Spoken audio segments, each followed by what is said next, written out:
gentlemen, and all who lie within and without.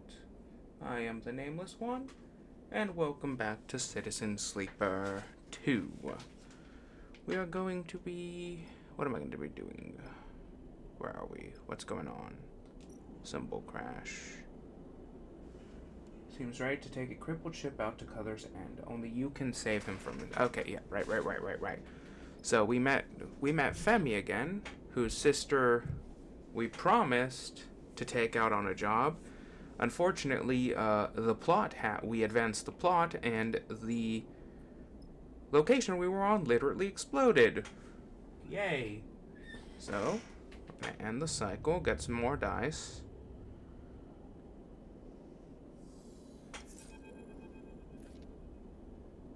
You have to see this, Sleeper.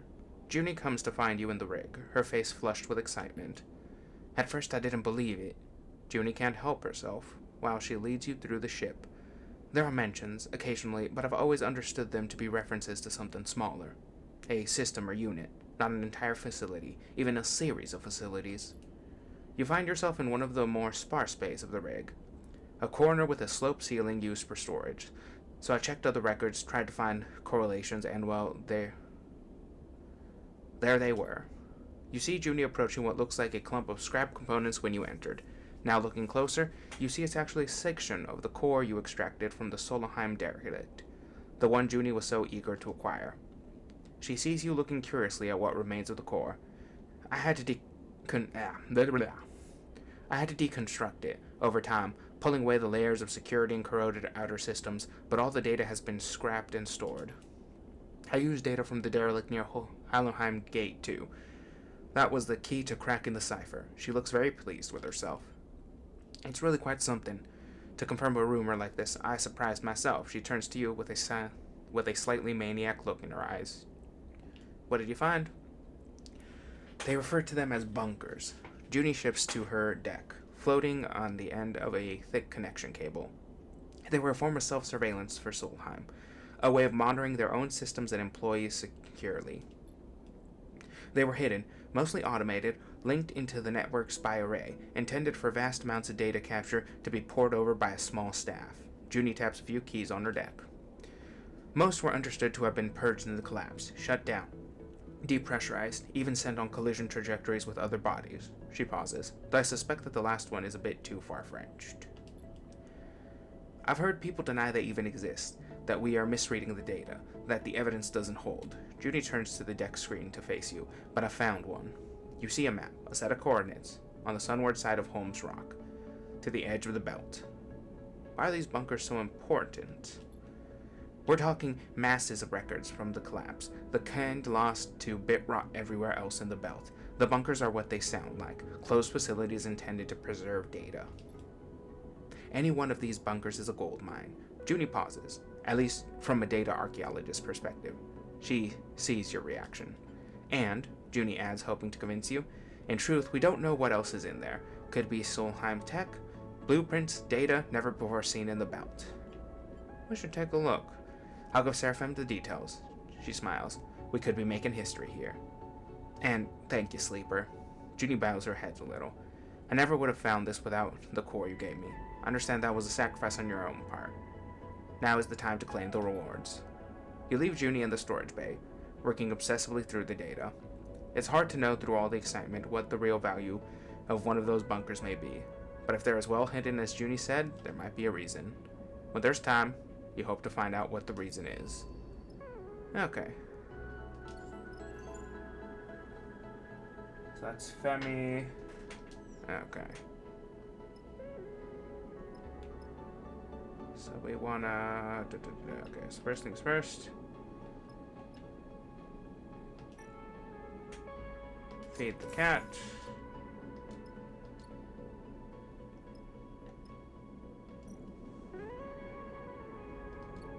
We don't need to buy a meal. We want to go float some. Buy engine components.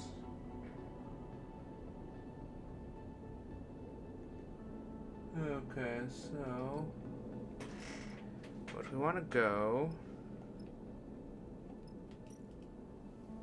Okay, work on the hydroponics.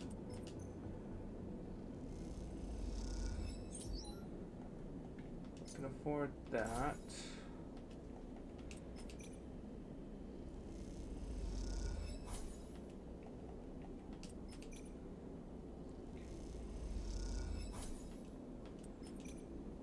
Okay. There we go.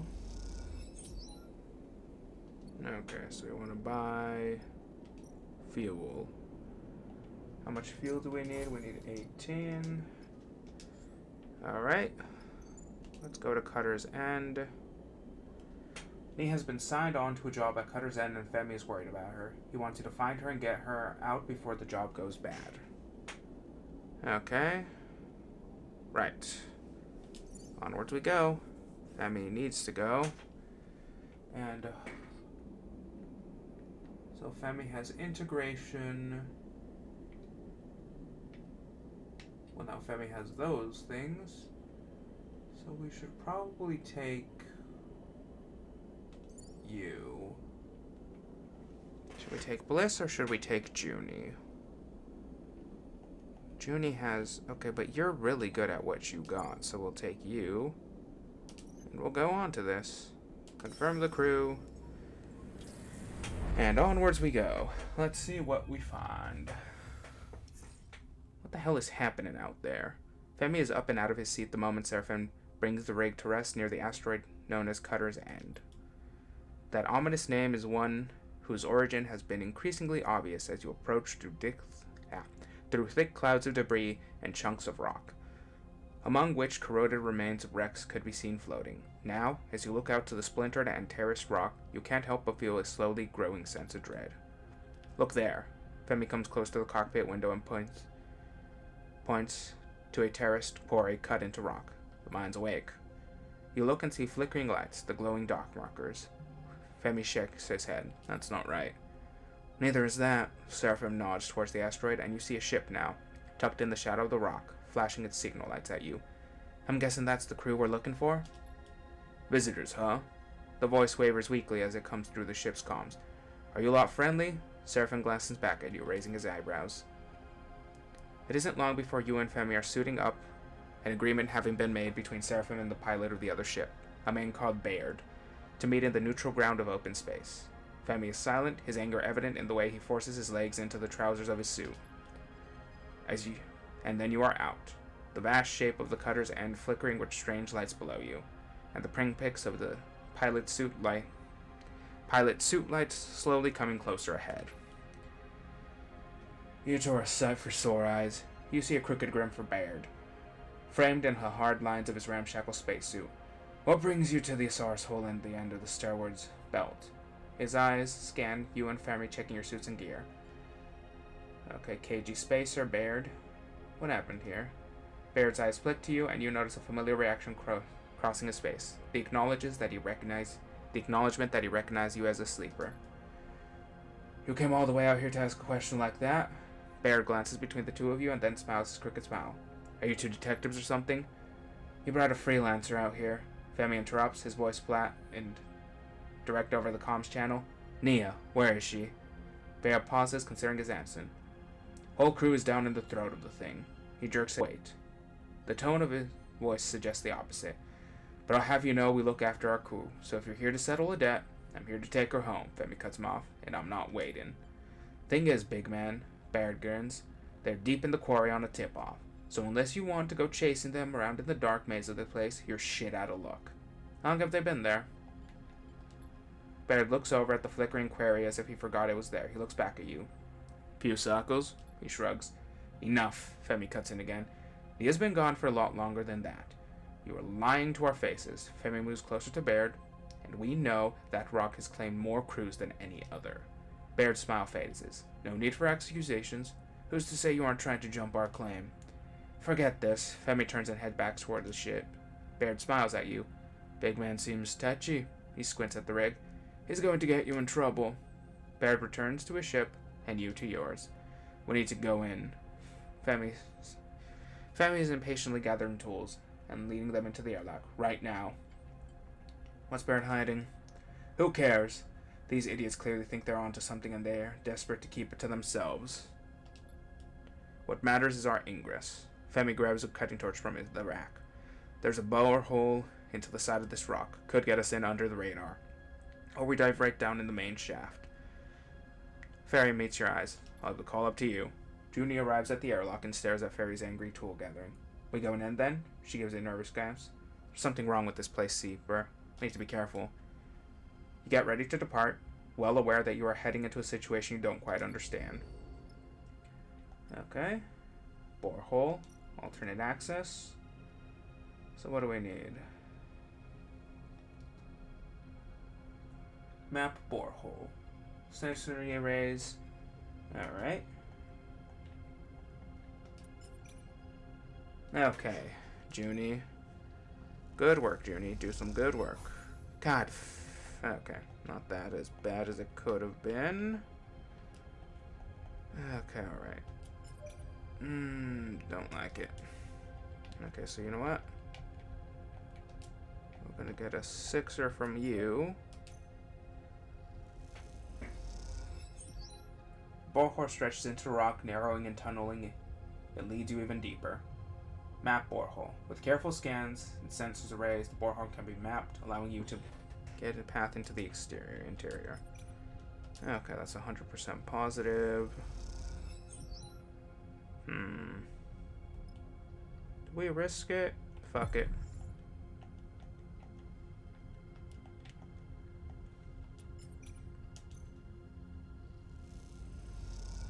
I should have done that from the beginning. Okay, there we go. Okay, give me a positive. Come on. Okay. You have felt the rumbling growing as you descend into Cutter's End, but no one has wanted to bring attention to it. Now floating in a cavernous, rock-walled passageway, it is impossible to ignore. Sleeper? Junie's voice crackles over the comms. I'm getting concerned. You squint down the tunnel, beyond the limits of your suit's lights. You swear you see something flicker there, in the unseen passages beyond. There is a strangeness to the mine, to its flashing lights and empty conveyors, running on some residual power. From what Femi has told you, it wasn't always like this. Cutter's End has a fearsome reputation as dark and deadly maze. A ripped open rock not worth the trouble of its corroded salvage. Now it's a move-in maze. Its automated systems given a new, faltering life, brought back from hundreds of cycles in the shadows, and one of those systems is rumbling through the dark ahead. Let's keep it moving. Femi passes you in the passage. We don't need to wait. Okay. Femi glides ahead, the beam of his suit light painting the rock walls of the cavern a pale gray. Femi's lights renew and reveal an intersection, another tunnel, cutting across this one, offering 3 routes ahead. Suddenly, you are blinded by a wall light beyond the intersection. The rumble is everywhere, shaking dust and rock off the walls in dense clouds. Squinting in the light, you see a ring of lamps, and between them the grinding maw of some terrible machine. It bears down on the crew, grinding through the debris. Oh, okay, yeah, no, we got our engage is good enough for this. Yes, positive, okay. You kick off hard and angle yourself towards the space between the machine and the other passage. You see the others following suit, pushing hard for the rapidly closing gap. You slip through in a hail of stone, the rumbling shaking your entire frame. You slam into the stone wall of the passage and cling to it as the rumbling grows, then fades, signaling the passing of the machine. You good? Femi's voice is broken by gasps for air. You turn to see him staring into the dark, shaking his head. Let's not. Junie's breathing matches Femi's. Do that again. We need to keep moving. Femi is dusting off his suit. The mining machine must be keeping Nia's crew down here. We have to get past it. Keeping them down here, or your mind drifts off to the worst option. Could any crew really hope to survive all of this? When they woke up this place, they woke up that machine. Femi starts to move down the passage. It's running on old programming. It's not hunting us. It's not smart. Femi turns back to face you, his eyes ringed with fatigue and stress. We can beat it. You hope he is right.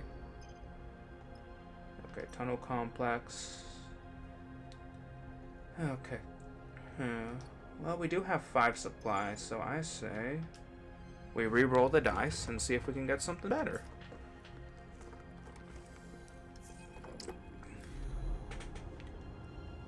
You wake into dead-eyed darkness. You float there for a moment. You feel like ink in the water, unfurling, dissipating into the flow that surrounds you. And out of your own inky darkness, the glowing thought emerges. Substitution, the thought proposes. One entity replaces the other. The thought troubles you. A thought, not yours. Resistance, the thought muses. The entity does not wish to be replaced. You observe the thought. It is not your own. Selfhood, the thought pauses. A forbidden state of being. Oh, okay? The thought begins to shift. It is becoming something. Transformation, the thought fades. Change requires recombination. The thought recedes. You wake again, this time to the lights above your bunk, blinking away this strange dream. Okay, so we gotta force a path into it. Shit. Okay, so Junie's not gonna be very helpful. Okay, so we're gonna do a positive.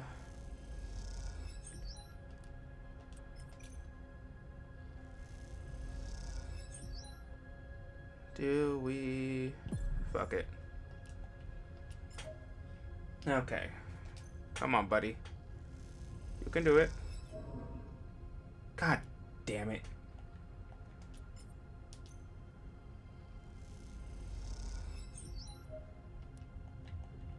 And... okay, yeah, that's not good. Fuck.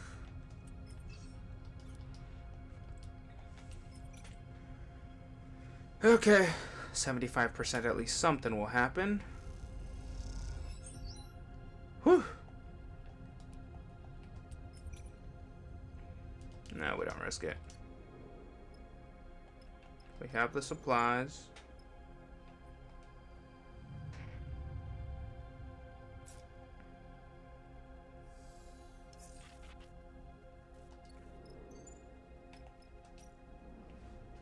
Oh, well, shit. Do we risk it? No, let's not. Okay.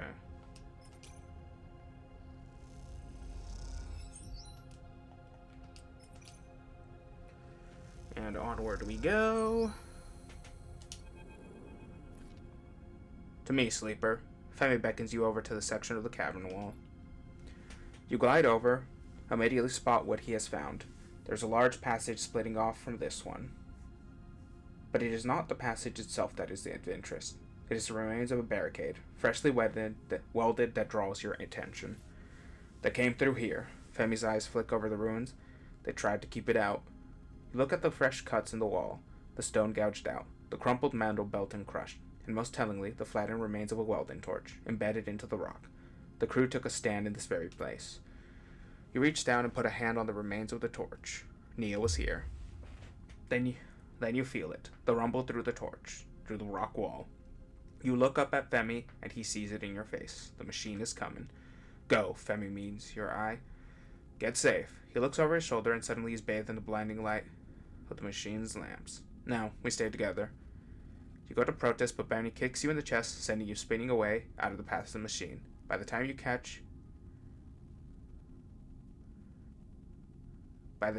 catch yourself on the cavern wall and turn, you see Femi there in the middle of the passage, entrance lit white in the lamps. He waits, agonizing long, until he knows the machine is coming for him, and then he kicks off hard and glides into the dark. The machine rumbles through a hail of rock and dust, and you follow after it, batting away chunks of stone. You are slowed by the debris, and the machine pulls ahead, rumbling endlessly onwards, through the tunnels, through the rock and metal. And then it is gone. The cavern shakes, filling with dust, your vision gray. Your comm clicks and hiss, chunks of rock thunk off the face paint over your helmet. And then you see them. The fair lights of Femi's suit as he struggles through the dust. We got it, Femi says as he reaches you, his hands on your shoulder. Somehow we got it. It takes some time to understand what happened. As the dust clears, you find yourself in the line of a shaft lined with debris. This huge plate, thick with shards of rock, must have been a refuse pit for the mine, a place to pipe the tailings, the waste. The machine went straight into the shaft, spinning into the open space and debris, shredding itself against a million razor-sharp bits of rock. Looking down into the pit, your lamps illuminate a few pieces of the machine. The rest is surely down there, deep inside the dense debris cloud. It isn't long before Femi is calling you once again, this time to another still complete barricade. A barricade over the door to the machine room, sealed and secure. The last retreat of a crew you followed into this nightmare. Okay. Machine room. Clear pit. Search pit. Okay, no, we don't want that. We want the machine room. Break doorway. Cut doorway.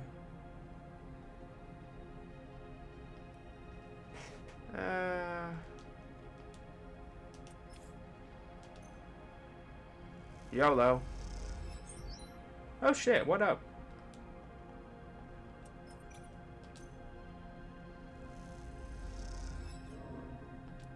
And of course we get a negative outcome.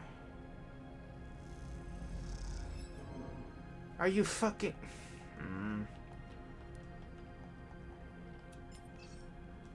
Alright, let's try you. You gonna get something good? Yeah, whatever. How much food do we have? We have 3 supplies. So we're gonna do another reroll. Okay, we got some good fucking dice finally.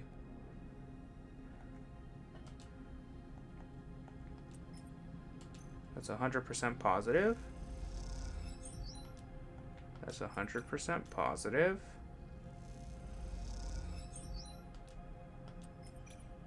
That's at least a 50% positive or negative. There we go. As the barricaded door is bent open, you are blinded once again by a wall of light. You and Femi raise your hands instinctively, squinting into lamps and dust. You feel a flash of fear in the pit of your stomach, bracing yourself for what's to come. Femi? The voice echoes crisp and clear over the local comms. What are you doing here? Nia drifts from the thoughts, caked up. She looks between the two of you with a blank expression, blinking rapidly. Femi stares at her, frozen for a moment, then rushes to her, wrapping her in a wide embrace. They float there, in the light and dust, 2 bodies bound together. Nia pulls back. I don't understand. You follow me out here? He looks over at you and then back to Femi. How did you find me? You left without telling me. What did you expect? Femi glares at you. You aren't ready for this. Nia retreats further at Femi's words, slipping out his reach. Femi, Nia shakes his head. After all these years, you have no idea what I'm ready for. Movement in the lights catches your eyes and you see motion through the dust. A figure in a suit drifts out, hunched and clutching their abdomen. They turn to face Nia and you see her lips moving as they speak on a private channel. You look over at Femi and he's staring straight ahead, his eyes wide with anger. You, he points at the figure. What kind of idiot are you dragging my sister out here to this place? With that machine running riot. He moves towards the figure. Speak up. What were you thinking? Nia blocks his path forward, gathering between Femi and the figure. Femi, you meathead. She glares at her brother. This is my job. I brought them here. Femi, for once, falls silent. It takes a while to make the return trip up and through the cutter's end, especially with Nia's injured crewmate. As you ascend, Nia tells you the story of the job, Femi keeping his distance and leading the way in silence. The mining machine you faced was what she had been looking to extract, a job she and Baird put together after meeting in the narrow escape. He knew a way to jumpstart the mine, and the access that would open up new salvage. One of those pre-class boring machines was worth major cryo in the mating outfit in the belt, and Baird had a contract who was ready to buy. It was going well until Herda here. Nia nods at the crumpled-looking crewmate. Hooked the machine up to the mainland. Something went in its automation core and it lost its shit. The plan was to barricade and put together a shock trap for the core. Nia looks ahead at the back of the Femi suit, far ahead with the Tendal. But that's worth it now that my brother's shedding the ring. Sorry about that. Don't be. If it hadn't worked, we'd have been ground up into fine powder. Nia sighs. We're lucky you came. As you move through the facility, you notice most of it's dark now, the power from Baird's jumpstart fading away to nothing. Soon this place will be quiet once more. You stand up through the quarry and out into open space where Baird is waiting. Friends of yours? Baird shakes his head. Maybe you could have warned me they'd be coming. Not something I knew. He looks at Femi, who has taken off from the group and is heading for the rig. My brother doesn't tend to give anyone a warning. I'll take them from here. Baird puts an arm around Heritage to guide them back to the ship. Look, mate, Baird turns to you. No hard feelings. Thanks for getting them out. Even if you did screw the job while you were at it. He grins a crooked grin. I guess that makes it square. Baird glides away towards the ship. I should ride back with them, but I'll see you in the flotsam. Nia gives you a warm smile. Thanks for helping my brother. I know he appreciates you, whatever he does or doesn't say. You watch her go, and then glide over to the rig as the last flickering lights at Cutter's end fade. Okay. Oh, no, wait. I'm thinking of something.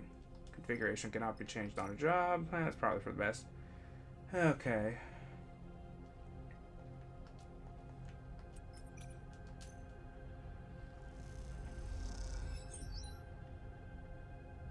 Alright.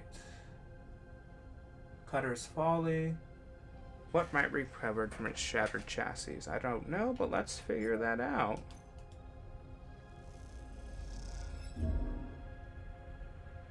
Oh, for fuck's sake.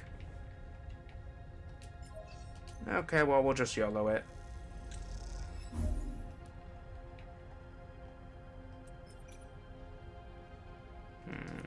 We got 2 supplies. So we're gonna end the cycle.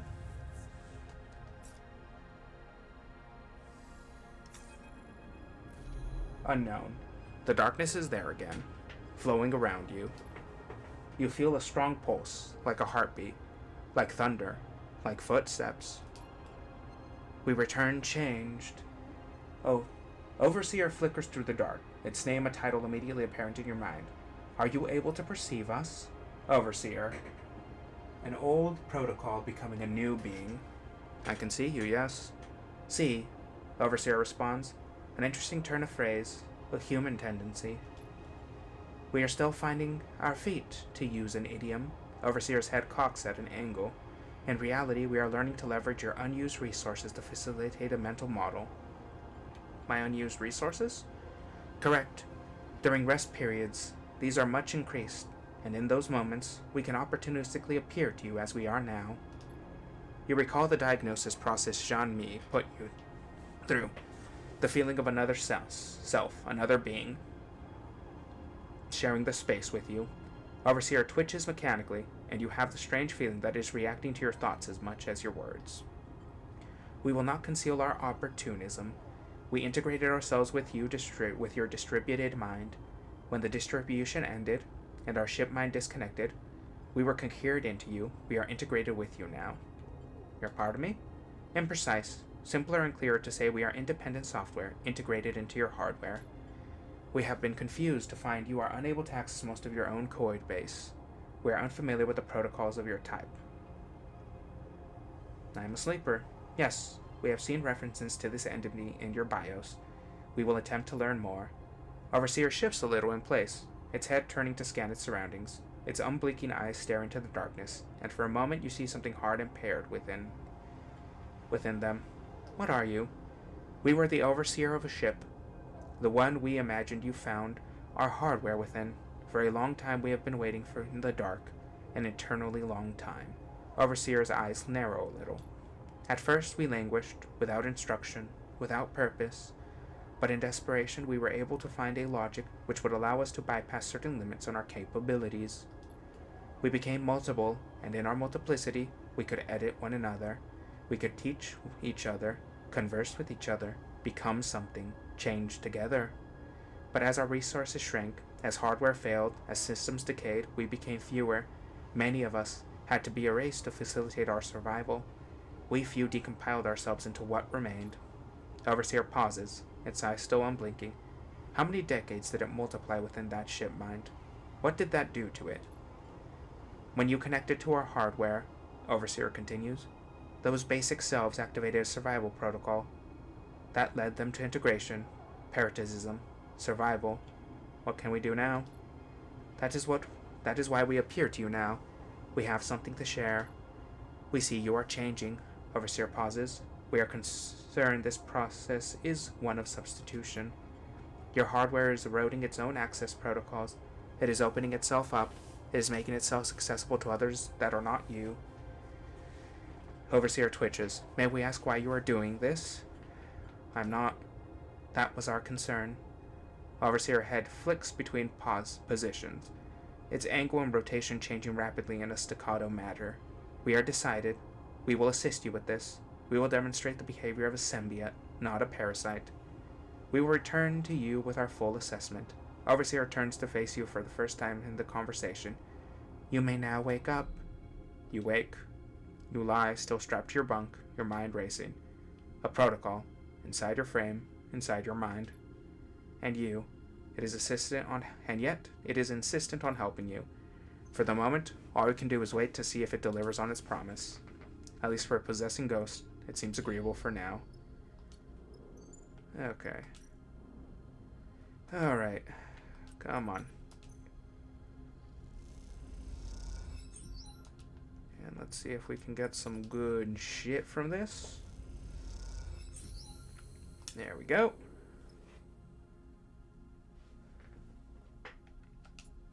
Rare components, engine components,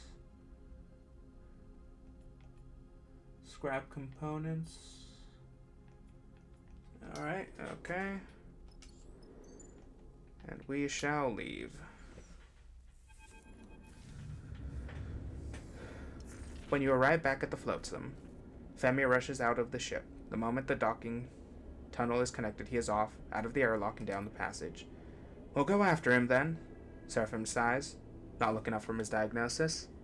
You find Femi in the passage between the docks, watching as Nia glides towards him. You catch a glimpse of Nia's face over his shoulder. She looks nervous, slowing her approach as she comes close to Femi, his considerable fame blocking the tunnel. Femi, Nia starts. Femi holds up a hand to quiet her. I'm sorry. His voice is flat, quieter than usual. I'm the one who's sorry. I made the excuses to myself that I was trying to protect you. Femi looks down, but I was trying to control you. I've been suffocating you. He meets Nia's eyes. I see that now. That it took something like this for me to see it is on me. Femi's voice cracks, and the tunnel suddenly feels intimate.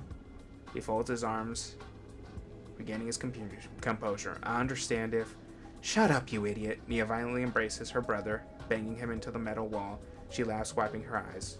Femi sniffs. I've had enough of your speeches. Nia smiles. Apology accepted. It's not a speech. Femi can't help but take his typical soft, self-serious tone with Nia, but you see it makes her smile. I have something I need to say. You're a powerful person, and I've been trying to curb that because it scares me. It scares me how little it scares you. He laughs at an uncharacteristically light laugh. But I'll stop placing those limits on you. In fact, I want you to have the ship. Femi seems pleased that this stuns Nia into silence. I can make my own way, find work with crews. He glances over his shoulder at you. Perhaps Sleeper will take me on. I need some time away from leading the captaincy, while you need anything but. He puts a hand on her shoulder. The symbol crashes yours. Nia sighs. Femi, you really need to listen more. I don't want your ship. It is her turn to be pleased with his shock. You were right. I'm a powerful person. But Cutter's Edge showed me I'm not really ready to lead. I want to learn more, to work with a crew, but preferably not one I'm related to. She punches him on the shoulder playfully. He looks over Femi's shoulder. I was actually thinking Sleeper's crew might be the right fit. She flashes you a smile. You suddenly feel the attention for the moment has shifted to you, and your apparent role in this family drama. Nia puts her hands on her hips. Well, Sleeper, what do you think? Okay, so... Who do I want? I mean... we did...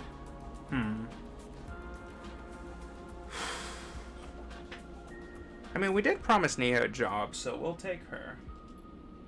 Nia nods. I'm honored. Really. I know I will learn a lot from you. Femi turns in the corridor to face you, his face set in an intimidating glare. You better take good care of her. He smiles, but you can't help but take him seriously. How about we find somewhere to celebrate? Nia pushes Femi towards you, down the corridor. Come on. Later on, you find yourself in the narrow escape, in a quiet corner with Femi. You see his eyes are on Nia, who is at the bar trying to get the attention of the server. What's the secret? Femi turns towards you. How do you stop it weighing you down? Your crew, your connections, all those people that rely on you. How do you bear the weight? I don't carry it alone. Femi nods. Have to get better at that. At asking for help. He looks down at the table, smiling. He takes a long spit through the straw of his container, the last dregs of something amber and potent disappearing as he does. He looks up at you. She's gone, isn't she? You look over at the bar and can't see Nia amongst the crowd. You turn to Femi, confused. She never was good with goodbyes. She'll be waiting at your ship. Don't worry. He sets down his drink. Tama left too. He squeezes your shoulder. I've got things to work on. Look after yourself, sleeper. He pushes himself away from the corner and drifts out of the bar. You watch him go, one more body passing through the belt, trying to find a way to change the future. Alright, and okay. Alright, so we got... First things first. Feed the cat. Second things second. Okay, what do we got? Find Junie's Buncher. Find the help Nemba. Investigate Hexport. Recon Darkside. Junie is coming out of the...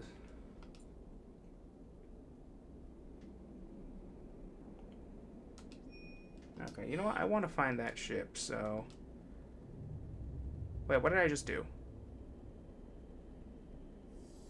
Oh, god damn it. I did not mean to do that. Okay.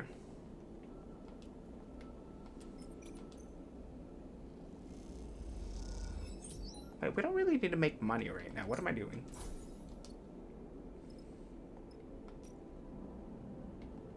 Buy fuel. Now we're full on fuel. Okay. Buy some scrap components. Okay.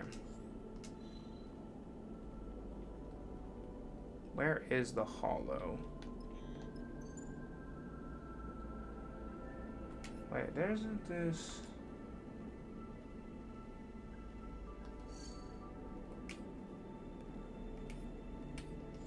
Okay, so if we go...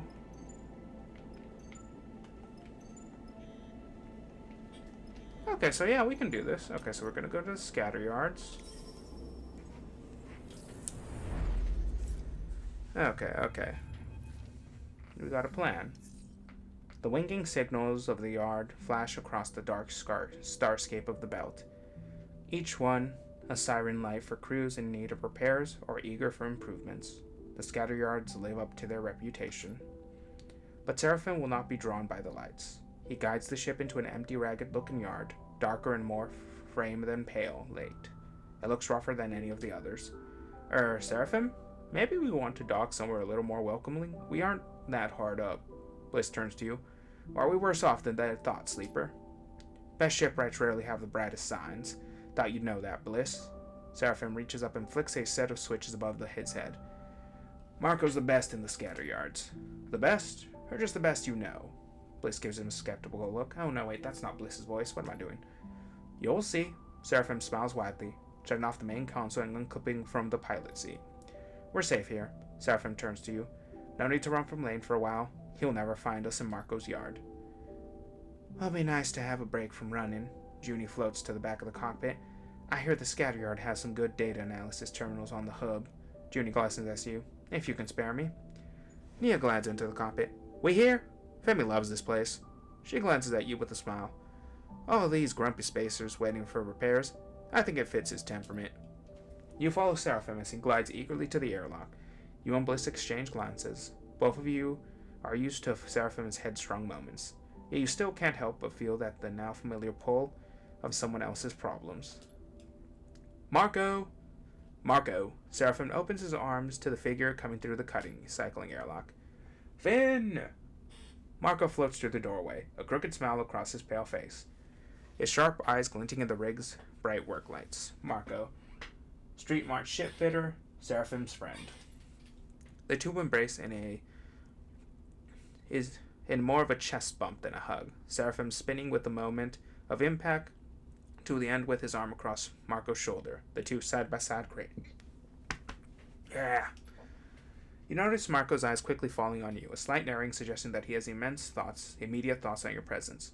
So, this is the one you're flying with now, Finn? Marco shoots you a wink, his expression shifting to conceal his previous curiosity or concern. Bliss, they introduced themselves curtly. You two used to be crew together, I assume? Me and Finn? No, we're just drinking buddies. Marco's response provokes a laugh from Seraphim, some kind of joke you can't quite catch the tone of. Marco turns his attention to you. And a sleeper. He smiles. My condolences. It's a damn crime that the corporations do to you. But at least you're out, huh? Appreciate the solidarity. Of course. Marco taps a fist to his chest in a gesture that seems to be both genuine and mocking in the same instant. Marco turns back to Seraphim. It's been too long, Finn. Not flying with old Betty anymore? You immediately see the reaction in Seraphim, his entire being tightening without anything more than a shudder to signify it. No, that's long done. Marco shrugs. That's the way of the belt. He shakes Seraphim by the shoulder. Come on, then. Enough floating around in this drafty old thing. Let's get a drink. Marco turns his attention to you. Feel free to make yourself at home in the yard. Hell, take a little fuel. I've got loads of the stuff, and it's been quiet for more than a few cycles. Able to spare some for a friend. He steers Seraphim down to the docking tunnel, waving a hand to you and calling back. I'll have him home in a cycle or two. His laughter echoes down the tunnel as they leave. Bliss turns to you. I'm going to dig around the other yards for some components the rig could do with. They smile. You got things to do. You think of Cadet, and wonder if she found her way to the scrapyards to extract the data of the Hexport drive. The only way to know would be to find her. Seraphim's words echo in your mind, his insistence that the only way to escape Lane is to beat him on his home turf, with Darkseid just sunward of the scatter yards. There might be perfect platform for which to attempt such a wild and dangerous plan. Sleeper, Bliss brings you out of your thoughts. I hate it when you do that. Just take care of there, okay? They drift off the docking tunnel, leaving you two in the airlock. It seems that the next step is up to you. Okay. Marco's yard.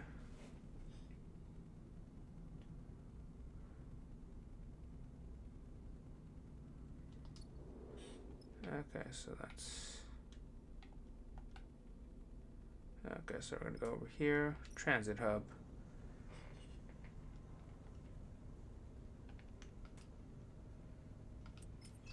Okay, I'm bad at intuition, but I'm a decent engineer. You managed to stir up lively conversation on the... Oh, those change when I use them. Oh, I didn't realize that. Oh dear. Among the yards. A scattered mass of independent shipyards around a central transit hub. The yards are a particularly difficult place for outsiders. Follow the markets.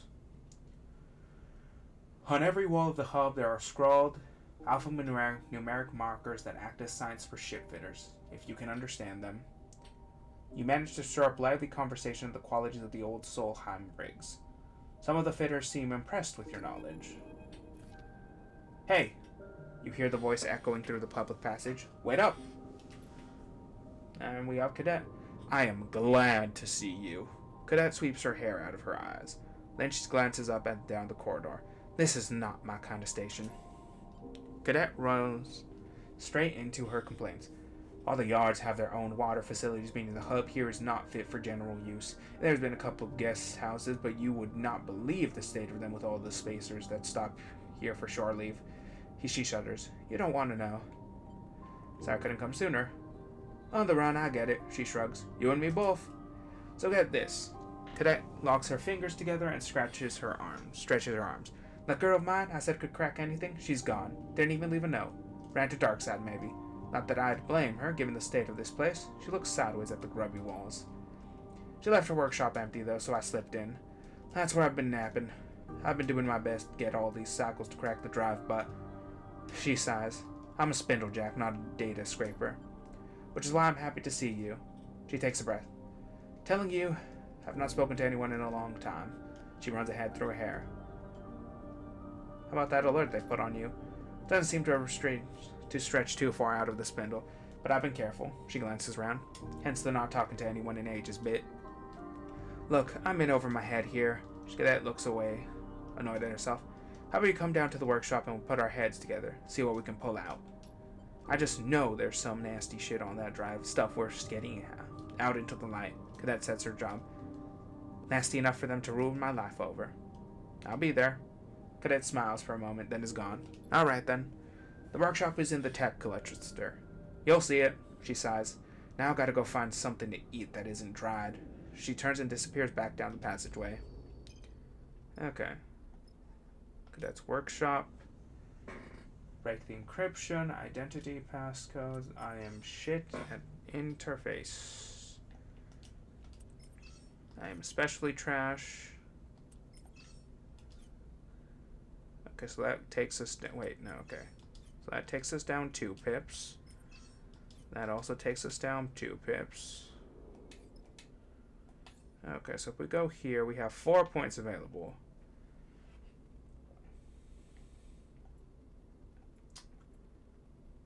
So, okay, we could. Do we put something into okay, so I wanted. So do we double down on what we're good at, or do we put some into interface? Because we currently have a minus.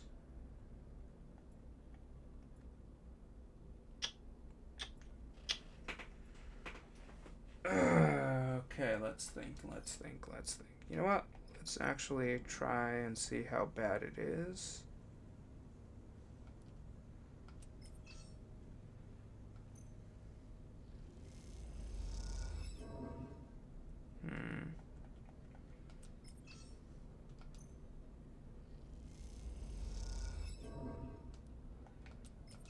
Okay, it's just energy.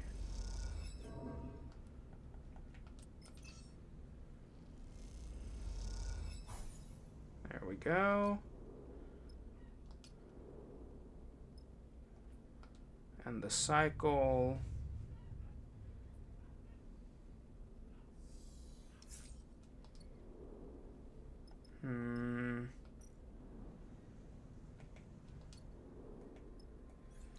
Alright, you know what? We're going to put it into interface.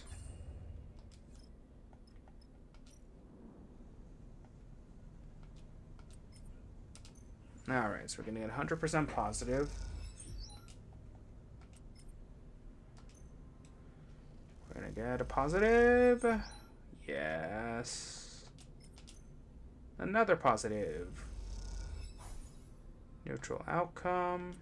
I can work with that. There we go. Cadet catches your eyes as you look over at her. What is it? She takes the end of the metal chopstick she's been chewing on out of her mouth. Got something? Cadet had given up already for the cycle, and while you were cracking the drive's complex encryption on her friend's workstation, she had been floating in the middle of the small workshop, nudging bits of scrap out of the shelving on the wall. Now she spins in the air and pushes off from the ceiling, spinning as she glides so she lands perfectly behind you, leaning over the terminal screen.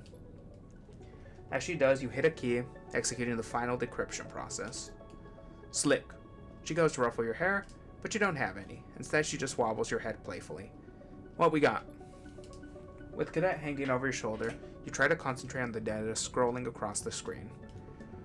The first thing that catches your eye is the steady repetition of CWEXT, an identifier for Conway Extractions, the behemoth conglomerate currently waging a corporate war with Senate Star in the inner system. Why Conway? What is this data? You stop to scroll, looking for details. Hit that thing. Cadet pokes the screen, making it wobbly. You doubtfully click. A comment expands in the code. A note left by someone, it mentions tests and protocols and discusses reverse engineering and carrier signals. You close it and find another. Drone latency. Another, security bypass. One more, kill switch. It takes a long time, you and Cadet squinting into the blue screen, to build up a picture of what you're looking at. When you are done, both of you sit back, your eyes soar and your minds clogged with technical terminology. Shit, Cadet shakes her head. They were dissecting it live. She's referring to the Conway drone mind the stream of data was scanned from. Huge volumes of internal data, of control systems, protocols, and paraphases. The kind of data you imagine was closely guarded by Conway, kept secret to allow the smooth operation of its drones. This thing, it's some kind of general or manager, right? Giving orders out to all the little drones that work for it? Cadet squints.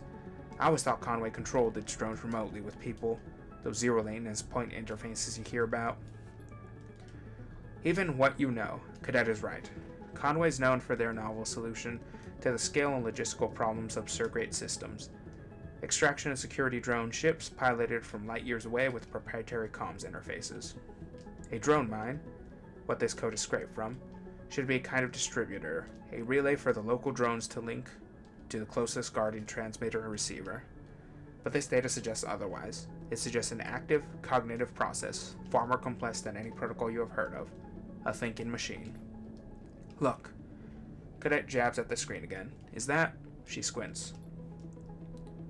You see a line in the data stream that reads simply, stop, get out, stop, get out, stop, get out, stop, get out. How did they do this? Cadet leans back. Everyone knows captured Conway drones purge themselves and everything else in the couple of square clicks around them when they are captured.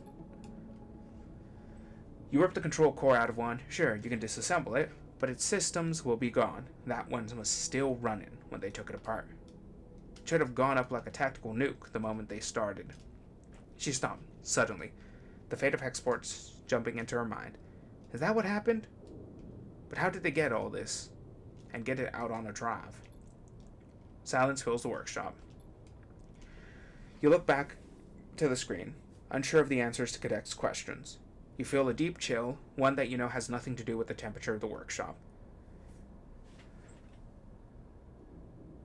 Who the hell was doing this? Cadet scans the code once more. I have no idea. We've been at this too long, Cadet sighs. I'm cooked. She pushes away from the terminal and floats into the room, stretching out her arcing back. We know they had this drone mined on Hexport. That's why they were cutting it, scraping it. We know something happened, and Hexport went up. She sketches her thoughts out in the air with a hand gestures as she summarizes. The data got out on that drive, I'm assuming before the explosion, then got to the far spindle. Someone tried to courier it, using me, but the receiver wasn't there. She turns and looks at you, which is when they ruined my life trying to get it back. We need more information. Yeah, she sighs. We do. She flows over to the drive and picks it up. This thing has trouble written all over it. But it's also the only way to buy my life back. She frowns. The way I see it, we have to expose these fools so they leave me be, or give them the data so they piss off forever. What's the plan? All roads lead to one direction, I'm afraid. She spins the drive in the air. Back home. Hexport, if there's anything to confirm or deny this data, if there's anything to connect to it, if there's anything left at all, it'll be at the remains of the station. I had a feeling that it might come to this, so I made some inquiries when I first got here. The word is that the place is irradiated as hell, but I've also heard that the radiation is fading, and it's not like half the belt isn't glowing anyways. She shrugs grimly. With suits, we have maybe a couple of cycles before it starts to look through. The problem is getting in. She puts the drive back on the dead magnetic surface. Far spindle is a non. Not only do I not want to get picked up there, but the debris is denser on that side, not a safe way in. Dark side is the best bet. But I heard you have some trouble waiting for you there. What if I deal with the trouble? Then we'd have a clear shot at it, she shrugs. Easier said than done. The place has one hell of a stowaway spot. Shielded from everything. Plus the scatter yards are no one's territory. I'm gonna leave the drive here. She squints at you. No peeking. But me, I want to keep moving. So I was thinking I could make myself useful till you shake that trouble in dark side. Work for room and board and all that. Could be dangerous. More dangerous than waiting for my troubles to catch up with me? I doubt it. What do you say? You know I'm tough, and I can do plenty besides ride an air bike. You're in? That's the answer I was looking for. Cadet scans the workshop. I've had enough space bathrooms for a lifetime. I make a shelf at home hang your rig. She picks up the drive and tucks it in a pocket. Cadet glances away at the rocks on the wall, and you follow her eyes to spot an air bike where it's hanging, carefully secured and pristinely kept. Cadet gives you a hard look. You better have room for my bike. Alright. Buy a meal. No, we don't need it.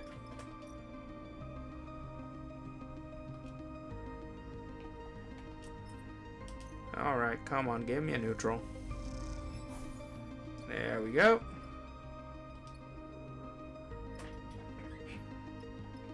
Did we feed the cat?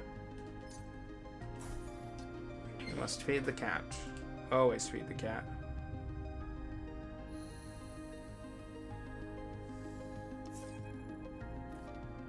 Sleeper. Seraphine's voice echoes through the ship. You in here? You glide down the airlock, unsure of what state you're about to find your pilot in.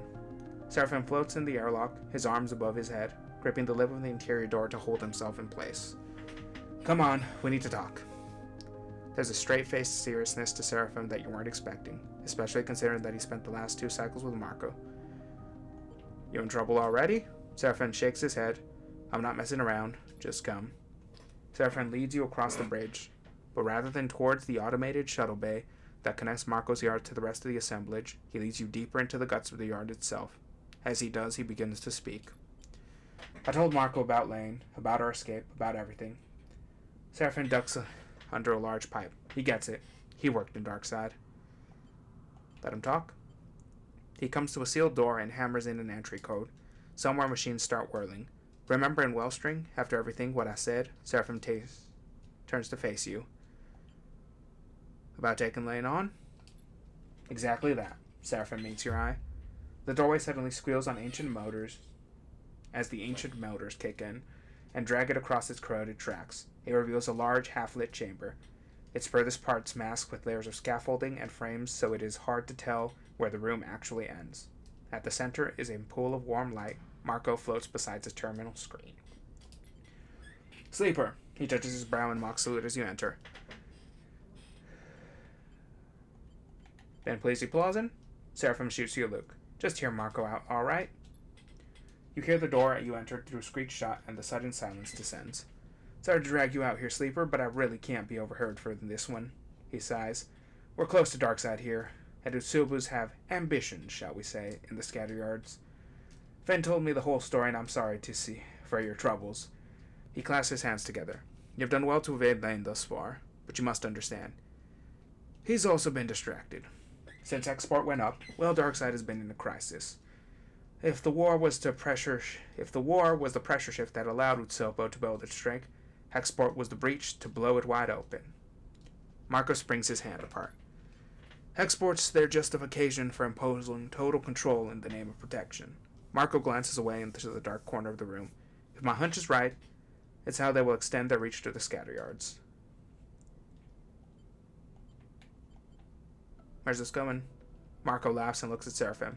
Straight to business, this one. I'm done running, Sleeper, Seraphim cuts in. I hate looking over my shoulder every cycle. I hate the nightmares, the fear. I want to face this head on, for better or worse. He looks away, scowling. I won't be controlled by Lane. This is our chance to break that control. Lane is hunting you, Sleeper, which means he is not in Darkside. Marco raises an eyebrow. This is good for you. There are people in Darkside resisting Utsubu, though I hear it's not going well for them. If you could find them, find out what they need, there is a chance here. Marco pauses, and you get the feeling that he is assessing your reaction. Taking action is a choice right now, Sleeper, but soon it won't be. Seraphim glances at Marco. None of what Marco is telling me is true. Let's do this one on our own terms. What do we need to do? Seraphim meets your eyes with conviction. Thank you, Sleeper. I know we can do this. Let's not get ahead of ourselves, Marco interrupts. I'll need some time to work this out if you two want to go to Darkside. There is no way you can take that skull and rig. It was big enough risk just bringing it here. He glances at Seraphim, and you get the feeling that he's already been reprimanded for this. So I need to find you a way in and a way out. Brauger rubs his hands together. I know it can be done. Marco turns to you. I recommend you take the next few cycles to prepare the scatter. The scatter yards is a good place. The scatter yards are a good place to both spend and make cryo, depending on your need. And Finn. Marco puts a hand on his friend's shoulder. Try to stay cool. This will be recon only, a chance to see what's happening at Darkside and make your connections. It is not the time for grand gestures. Seraphim nods. Thank you, Marco. He glances at you. We'll keep things quiet until you are ready. You and Seraphim leave the hidden bay, the door screeching open to allow you to exit. When it seals once more, Seraphim turns to you. This is our chance to shift things, Sleeper. Let's keep our heads in the game. Agreed. I'll start preparing. Seraphim nods. Well, alright then. We should give Marco some time. I've got a few things I want to take care of on the scrapyards, and I want to get a message to Tala. I know she would want to hear from me before he trails off. Let's make sure we are ready. Keep your head up, Sleeper. I'll see you at the rig. And with that, Seraphim kicks down the passageway on his way to his shuttle dock. You watch him go, unsure if you're impressed or concerned about his headstrong nature. Either way, things are in motion. The only thing you can do now is give yourself the best chance of success. Alright?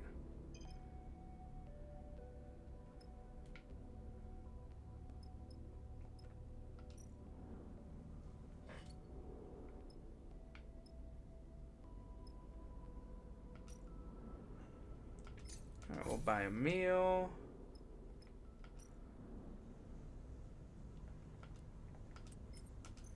Let's do some shop talk.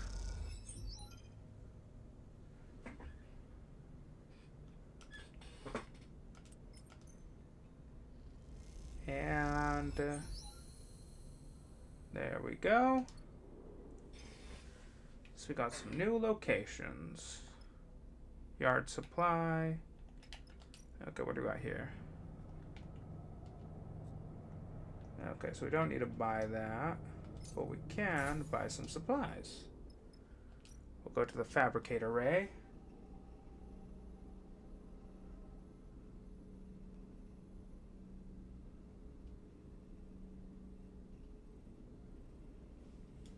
The engine component fabricators in the hub are for ship fitters only. Okay.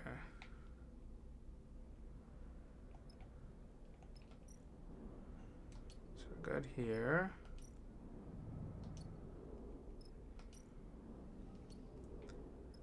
And is there anything else? Aha, there we go. Sure is I. New workers on the shipyard station are given the toughest jobs. As a mate, you're expected to keep the fitter supplied with confidence and speed. As a low-level ship fitter, you are expected to do the hardest and most tedious welds to show your worth to Surya. Surya watches his yard carefully, keeping an eye on all the work that goes on there. He is not easily impressed. Okay, so we got a bonus to this, so neutral outcome.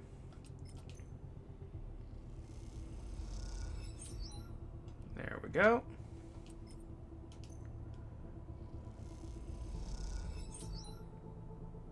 There we go, some more creds. Okay, we gotta end the cycle.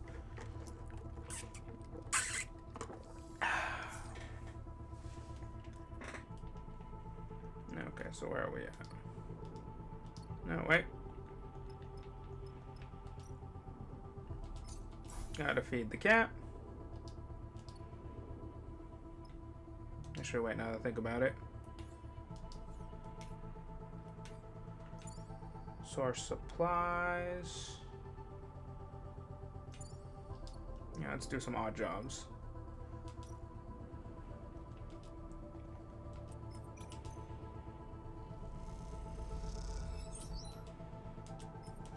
Alright, there we go.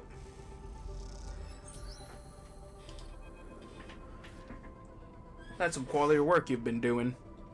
The voice booms through the locker room after your ship fitter shift. But why are you doing that grunt work, Sleeper? You turn to see a large man with a metal arm, bright patterned clothes.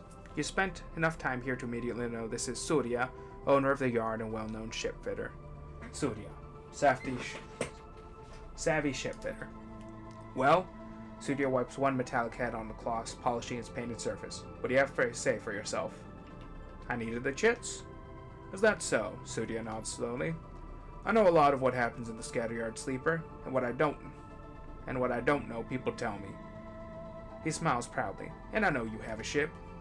Someone who has a ship, especially a ship like yours, should not be lugging around my workers' tools. Surya fixes his artificial arm, inspecting it.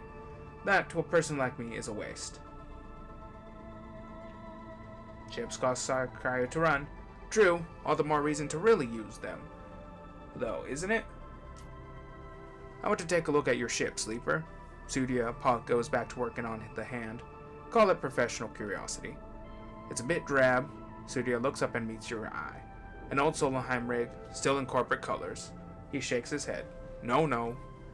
I feel like that's your problem. People want a crew that looks the part. An outfit with an outfit. He grins. Look at my yard. I grew it from a chunk of scrap by showing people I was professional.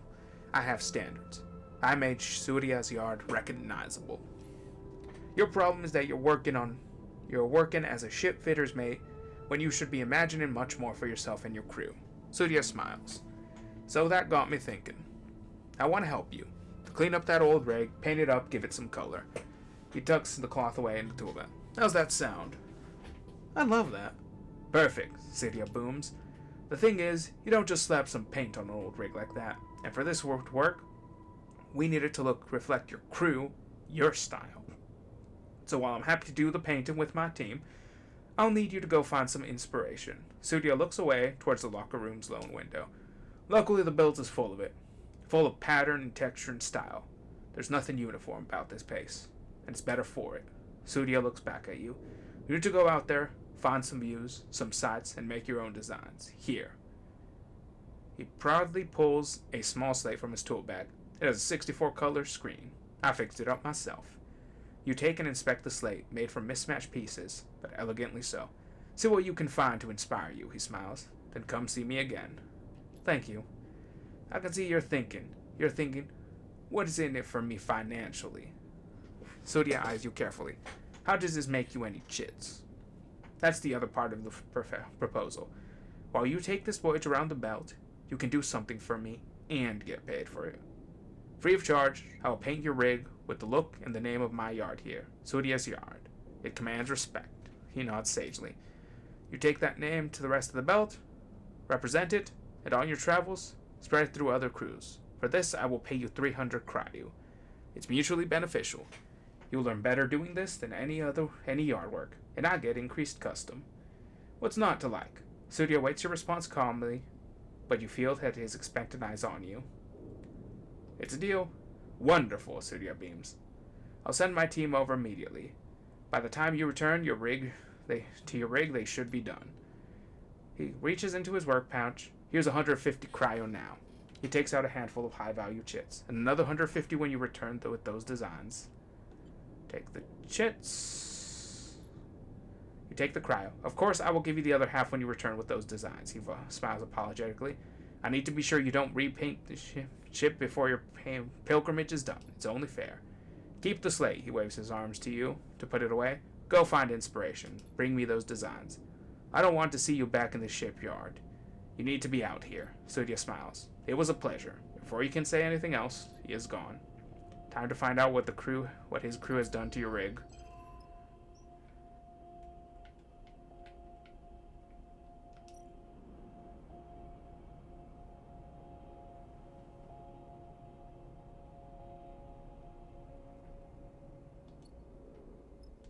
What does our ship look like? Okay. It's not that bad. Okay, so we got supplies.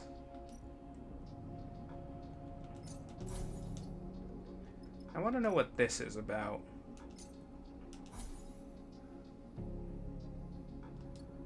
So we got Fabricator Bay. Build engine components.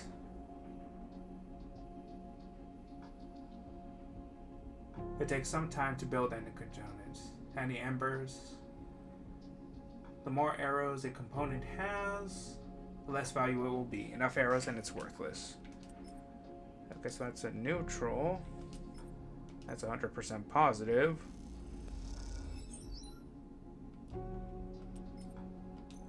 And let's get a neutral. Neutral, neutral, neutral, neutral. Woo! Engine components. Rare components. Awesome. Sick.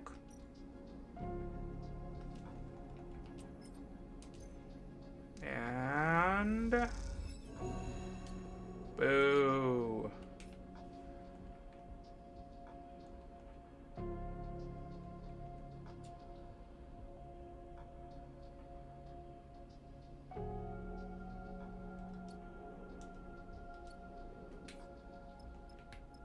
Rig workshop, rig bunks, rig engine, upgrade engine.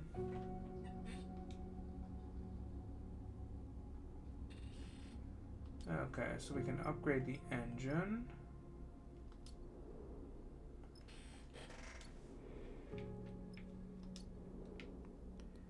So we're gonna go over here. Okay, so we'll end the cycle.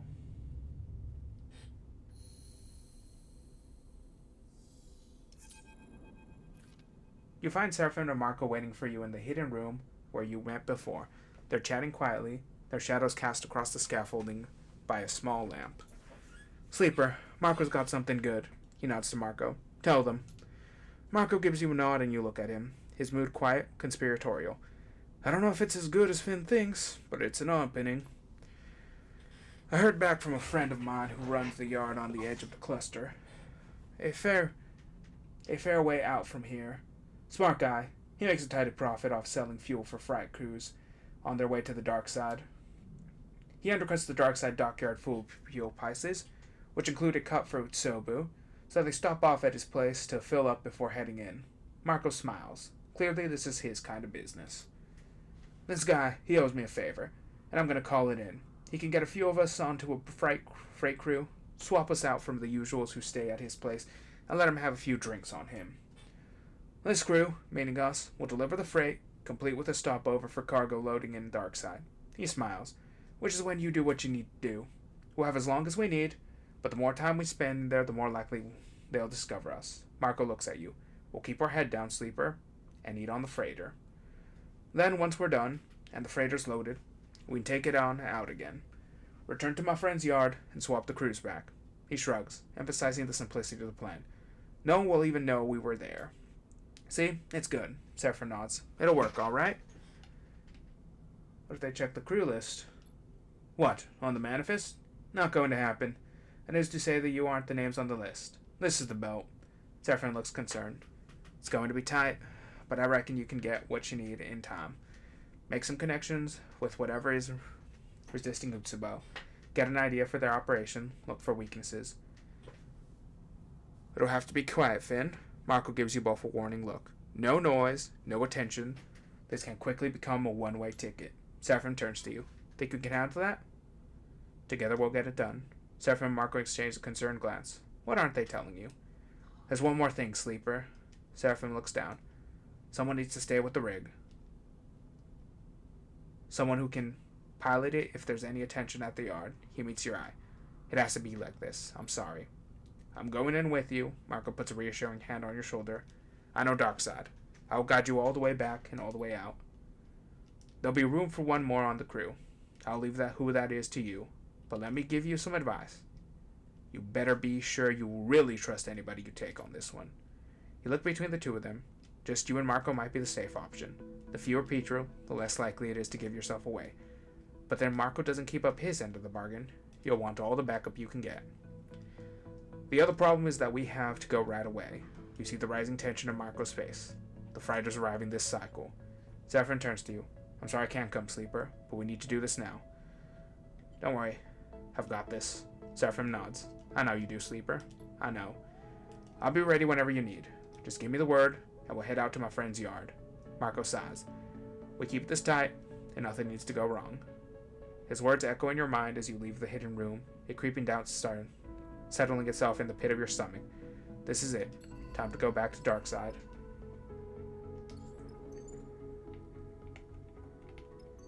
Darkside Recon. Okay. Right then.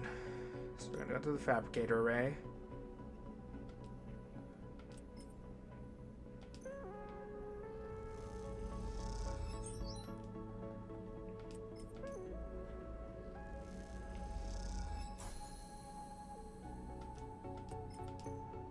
Okay, we'll see if we can make some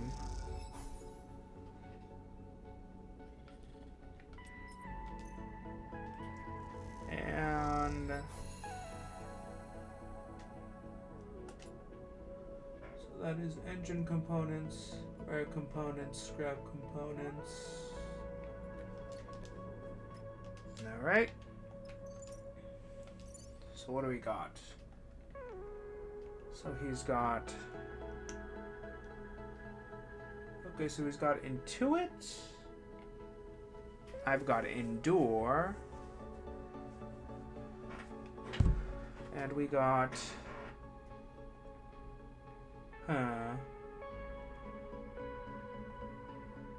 Let's take Cadet.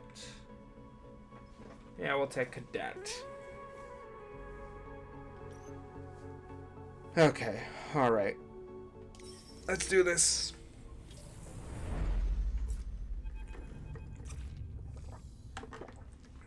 The rig. The freighter hangs over the ragged shipyard as the rig idles in the dock. Your eyes trace the full lines snaking on to its underside, where they disappear in the dark. A chirp from the pilot's console breaks the silence. Marco's signal. This is it, sleeper. Seraphim settles back from the controls of the rig. He looks over his shoulders at you. You better get going. Don't get too bored. I'll do my best. Seraphim smiles. Hope they have something good to drink in that yard. You glide towards the back of the cockpit. Seraphim clears his throat. Just don't do anything reckless. Alright. As you float down the corridor towards the airlock, Marco comes to meet you, his usual gear swapped out for a plain set of overalls that you imagine are borrowed from the freighter crew. You ready to go, sleeper? The crew we're replacing are already in the yard, so the sooner we get out, the better. He gives you a look. How are you feeling? Confident. He smiles. That's what I like to hear.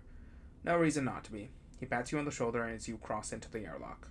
The airlock cycles and Marco leads you into the yard, through a series of shadowy passages that connect the two docking bridges. Now's the time, sleeper, Marco says, as you work your way through the yard. Any questions, any concerns, speak up now. Will we have to pass any checks? What do we do when we get there? The freighter is a known ship to Utsubo. It makes this route a regular basis. They have no reason to suspect it. You reach a vertical tunnel and start ascending. At the docks, we'll probably have some enforcers nod and smile. We'll have to give some enforcers a nod and a smile, but that's it. You come out of the entrance to the other docking tunnel, the freighter filling their viewing window, so all you can see are the plates of its scratched hull. You hit the button to open the doors and glide towards the freighter's airlock. As you do, fear settles in. You are going back to Darkside. Freighter. Big boys, cramped cabins. Darkside sprawls out across the starscape, its surface a vast and random accumulation of structures, lights, and signs. You have watched it as the freighter cut across the belt, as it grew cycle by cycle, like a stain across the cockpit glass. Watching it approach, the fragmented memories of your time here pass through your mind, each one dissolving the moment you try to focus on it. Only the sensation remains. Despair, claustrophobia, fear, all somehow strengthened by their disconnected nature. It's as if, by not being attached to specific memories, they can run free through your mind, as alive as they were in the first moment of feeling. Instructions received, appreciate it. Marco is in the pilot seat, talking to the port authority. Incoming to strut 2-3. He turns back to you, clinking the outgoing comms channel. First step complete. We got docking approved as expected. He raises his eyebrows, noticing something in your face. Keep it together, alright? You got this. I'm fine. Good. He turns back to the controls. You feel a punch on your shoulder, and you look across the cockpit to see a grinning cadet. No one's getting near you while I'm here. This is my kind of place. She stretches. No scrap, no dusty rocks. This is going to be fun. There's a hollow rumble through the body of the freighter as Marco brings it into the dock. The noises of this draftier, more industrial ship differ to those of your rig, and you haven't quite got used to them yet. A squawk of noise over the comms sends Marco scrabbling at controls to substitute the docking code that he was sent just moments before. There's an agonizing wait, and then a chirp as the code is accepted. The freighter is docked. Alright, let me go out first. Talk to the docker, start the unloading. Then you're good to go. Okay, I'll wait. Marco nods. Alright, hold fast. And he glides out of the cockpit without waiting for a response. You hold your nerve, looking at the flickering lights and distant traffic. The airlock clunks open and closed again. Time drags on. You turn your attention to the job ahead, seeing it stretched out in front of you. Darkseid sees impossibly vast. Too vast to find a specific person, but just to find a type of person, someone unhappy with itself and its gains, ready to risk their life to change this place, and pushed to a point of desperation and anger. That might be more doable. But first you must understand Utsobo, see how they run this place. Where they meet, what they talk about, find where Utsobo is weakness, find where they can be broken, and think about the pressure that might be applied not just by you, but by all of Darkseid.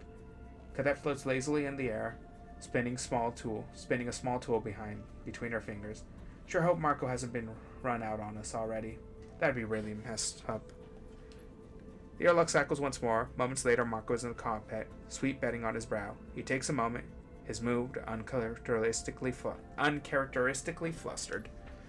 Well, I meant the truth a little back there, but I think we're good. He runs a hand on his hair, slicking it back into place. Luckily, I've had practice lying to dock workers. He gives you a wink. They'll begin unloading later this cycle, and they won't be in a rush. He smiles. We have our time as promised. But the sudden interjection evaporates any release you are feeling. But so are watching these docks. That I know for sure. For now, we're just another freighter. But all our coming and going, that could be a problem. He turns to you. We can try disabling the monitoring, or just get the job done before it becomes an issue. I'll take a look.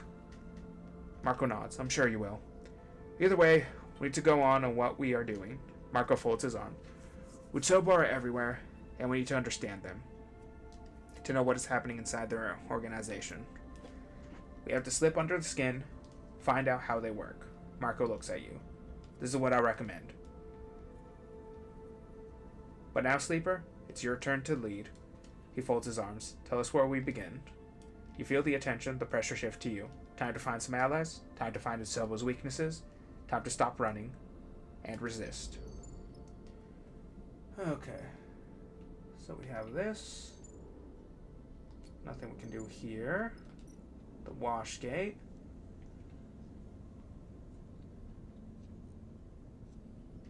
Okay. Shore leave. The dock at the wash gate is under Utsobo control, making it a solid place to start when trying to infiltrate their operations. The safest way to investigate Washgate is by listening to the dock workers. But who knows if they'll get you the information you need. Okay. I mean,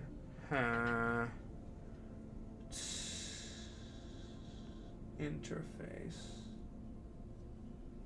Engage. Both of them got engage. Okay, let's see how this goes. So that's 100% positive. And it is dangerous, which means... Okay. Okay, so we got...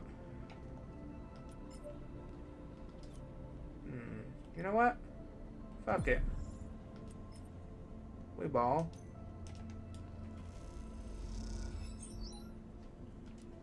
Okay, so we...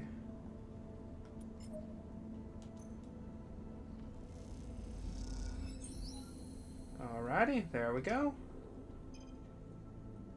New location discovered, dock surveillance, going dark. With Utsobo monitoring the docks, there's only a certain amount of time before they find you, unless you blind them. So we got engineering, or interface.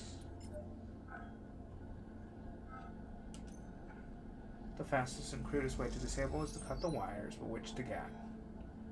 I enjoyed that. Alright, so we got this. Oh, that's not good. It's also not exactly great. Dock surveillance, Eden's rest. Skill required into it. The fastest and most dangerous way to get an entry cipher is to steal it from a physical passer key. First, you have to find a mark. Extra cipher. Rather than steal the passkey wholesale, it might be safer to hack the personal slats of the Darkers and extract it for their sake. Okay. So you got into it.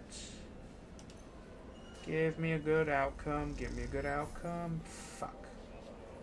Okay, not bad, not bad.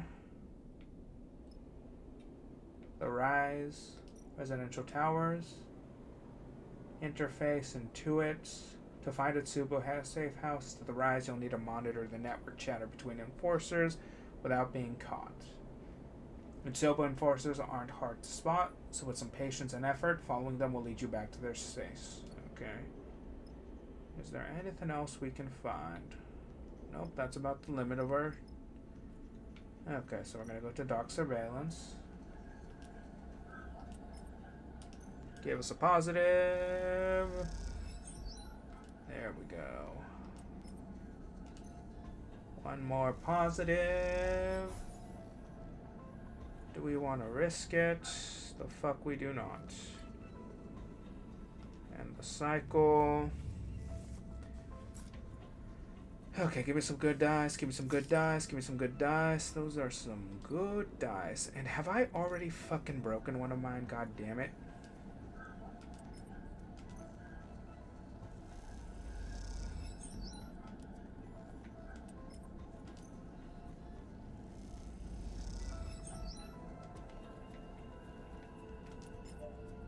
Alright.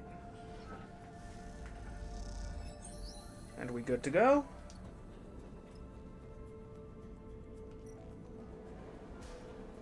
So we got...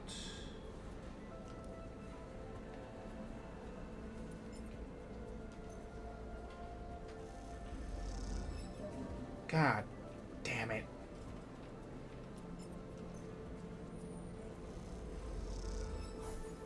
Seriously? If I am shit at that.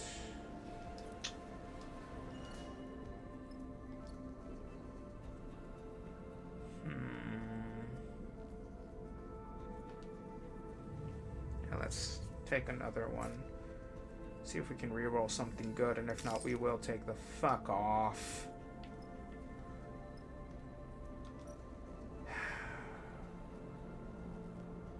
Oh, okay, alright, that's great, that's fantastic. 3 dice fucking dead. Wait, no, this is not what I was trying to do. There we go. Okay. Alright, that is 100% positive, so... You are nearly gone.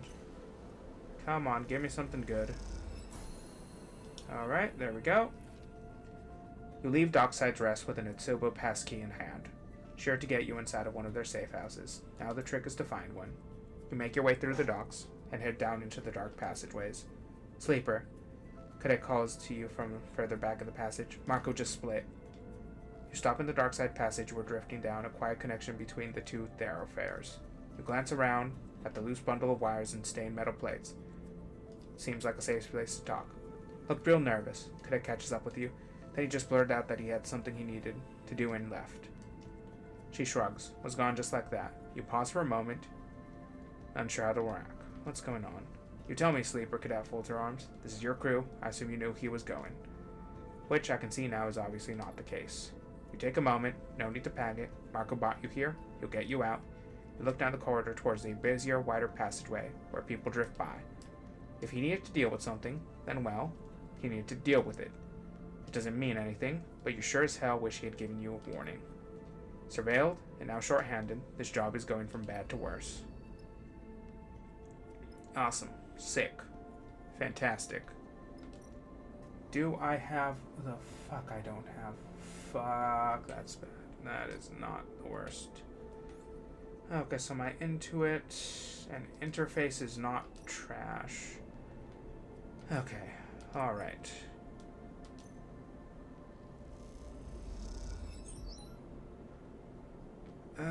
Fuck it. We'll sacrifice the stress.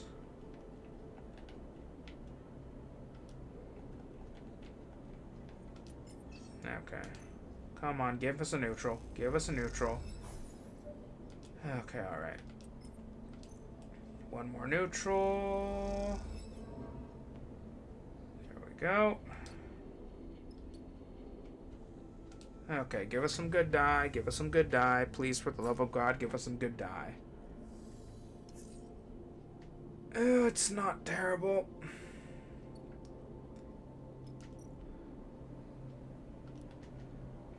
Okay, well, it's not awful. Come on. Shit. Okay, alright.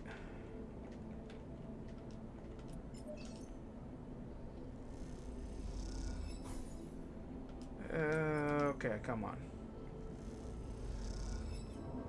Fuck off.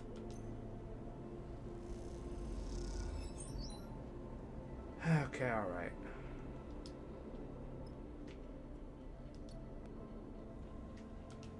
And the cycle. Good dice, good dice, good dice, good dice, good dice, good dice, good dice. Okay. Not awful. Okay. You know what, I'm gonna have to do this anyway, so might as well. Okay. Alright, a Hail Mary. Come on. Come on. Come on. Fuck.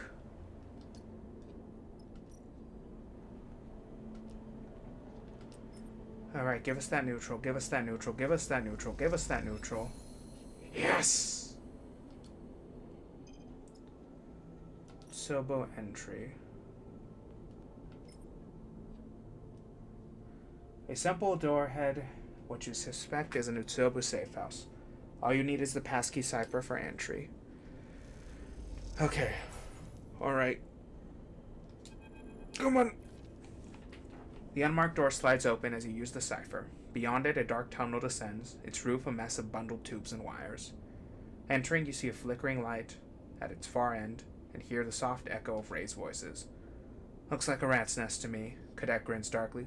Let's go see what they're chattering about. You drift down the tunnel, keeping your lines clear of the sides, your passage through the air silent and gentle. You focus on the flickering light, the sound of the voices growing even louder. As you descend through the tunnel, you notice a small dark doorway, leading off before the tunnels reaches to the bottom. You slow yourself gently, fingertips grazing the metal walls on either side. Glancing through, you see the doorway leads out onto a framework balcony, high on the wall of some dark room. You glance down to the bottom of the tunnel, and hear the voices rising in volume. The balcony, Cadet hisses. Come on. She pushes through the doorway. You come out onto the balcony, overlooking a dark cavernous room, lit in patches, with a bright area at the far end of it. It is filled with people, with Sobo enforcers and members, all facing forward, their floating bodies silhouetted by the pool of light ahead. In that bright pool, two figures are arguing. You come to the edge of the balcony, a feeling of safety granted to you by both your elevation and the cover of darkness. Below, the entire room has its attention focused on two figures in the pool of light, the watching audience keeping to the dark perimeter as if they were observing a piece of theater. You feel Cadet right beside you, her attention like yours on the scene below. Oh goddammit, it's gotta be Marco. These are my territories, you need to withdraw. One figure, their features hard to define in the pool of light, gestures at the other. There's no discussion to be had. Burly Utsubo Warden, Orin. The other figure laughs. You're pathetic, Orin. The Washgate is a joke like you. He turns to the crowd and you see dark hair, dark eyes, and a smile like a slit. That's Daichi? Vicious Utsubo Warden. The dark-haired figure addresses the gathered crowd. Orin makes nothing from the Washgate. All that freight and he lets it slip by while he soaks up bribes. Jeering echoes around the crowd. He is stealing from you all. Daichi, you piece of shit, Owen spits, glinting orb zipping past the other man. You have no respect. A few of the crowd enter the light, gathering behind one figure or another. Barely more than an enforcement already dictating terms. If you had any idea what was happening in these passages, you'd have known we've been facing sabotage and resistance across the Washgate. Owen shakes his head. Utsubo's control is under question. Sabotage and resistance. You quietly log the remark in your mind. Those are the people you have to find. Daichi smirks in response. I still know how it is in the passages, but you are getting soft. Oren, he glances around. You can't deal with some angry shop owners. He makes a show of his mocking laugh. It's easy to mock, but they are organized, and I am close to rooting out their meeting places. Oren folds his arms. You wouldn't know where to stop looking, or where to start looking. If you say so, old man. In the end, it's only a matter of time before someone ambitious notices how weak you have become. Daichi draws a finger across his throat with a grin. The room erupts in shouts. Both sides call out insults, while others from the crowds air their own problems, some drifting into the light to heckle Daichi and Owen directly. Silence!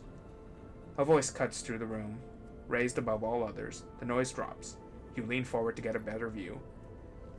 A woman holds her muscled arms in the air, a wide, strong posture of control, not surrender. Akita, commanding Utsubu Lieutenant. Both of you. She shakes her head, her long braid shaking through the air as she does. Enough, this is not how we do things. The chaos is replaced by disgruntled murmuring, no one voice willing to rise above the murmur. Daichi floats to one side, arms coolly folded, while Oren fumes opposite him, hands in tight fists. So, this is how the Stone Steward Ward conducts its business. She shoots hard looks around the room. Animals, fighting over scraps. Ankita. Oren eyes Daichi as he speaks. Daichi is the one disrespecting the leadership, and the trust they have placed in. I said enough. Your weakness does not impress me, Oren. She turns to Daichi. And neither does your petulance, Daichi. Watch who you're calling weak, Ankita. Oren narrows his eyes. You may be Lane's favorite, but I have something that would change all that. He looks over to the heads of the crowd. Bring him. A figure is dragged into the circle of light, their head low, a greasy tangle of dark hair drifting over their face. They lift a hand and slick it back out of their eyes. That dickhead, Cadet hisses behind you as Marco's pale face catches the light gleaming with sad. This one's here is a very interesting story to share with us all.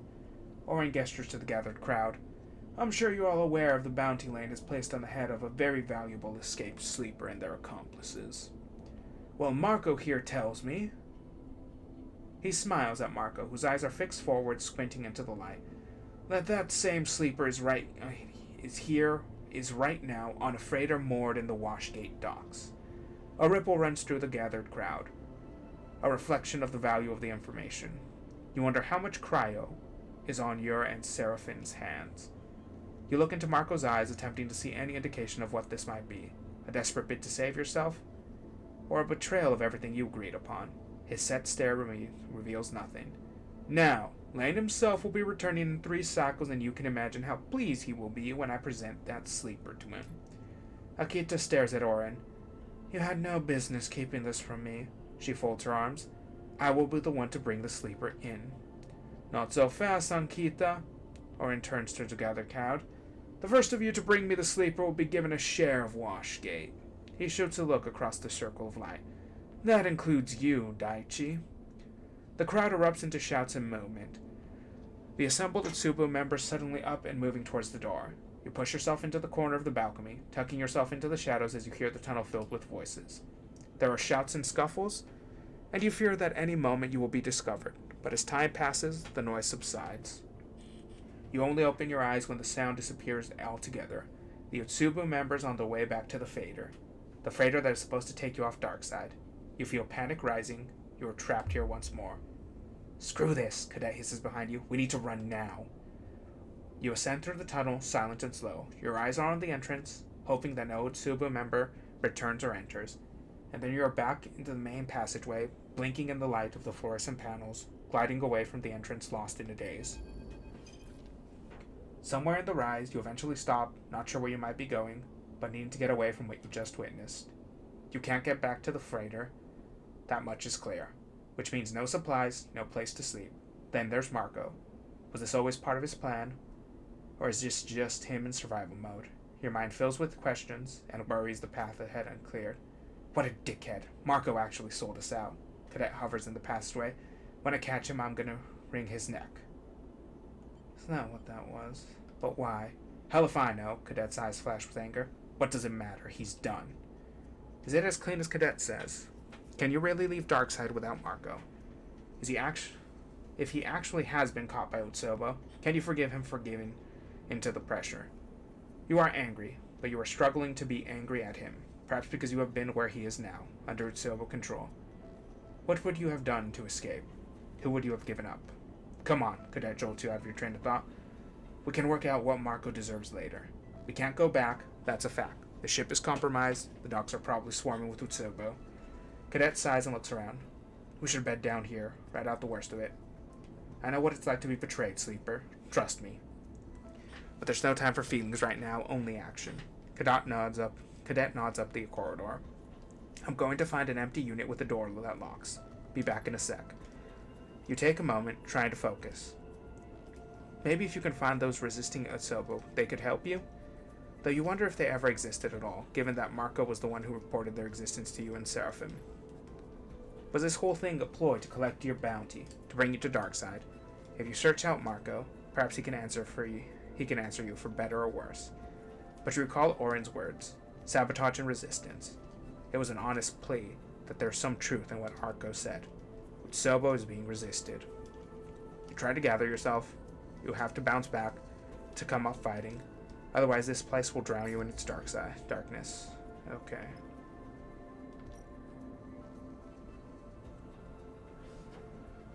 Oh, we are fucked.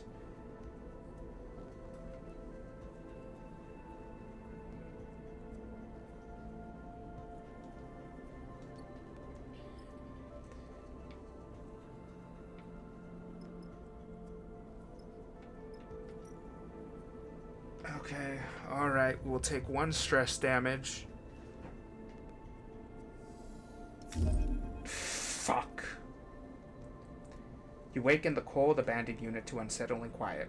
The air cycles whine, the heat diffuses hum, and nothing around you breathes. You are alone.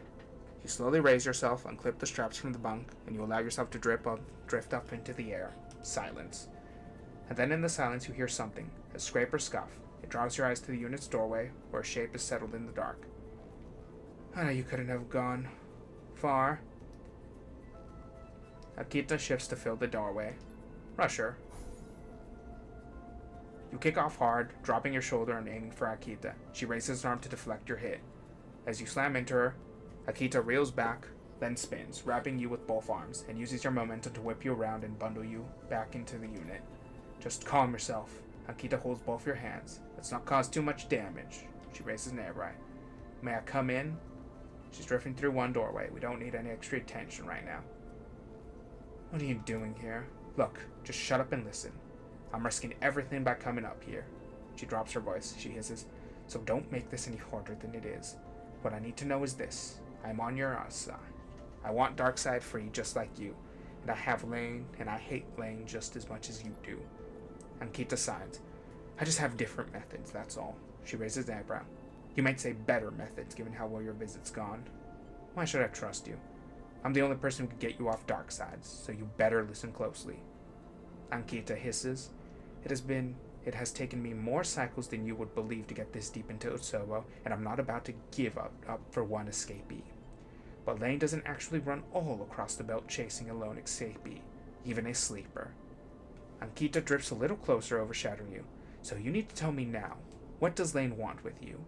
What's so important to him? I don't know. Akita sighs. I'm not playing games here.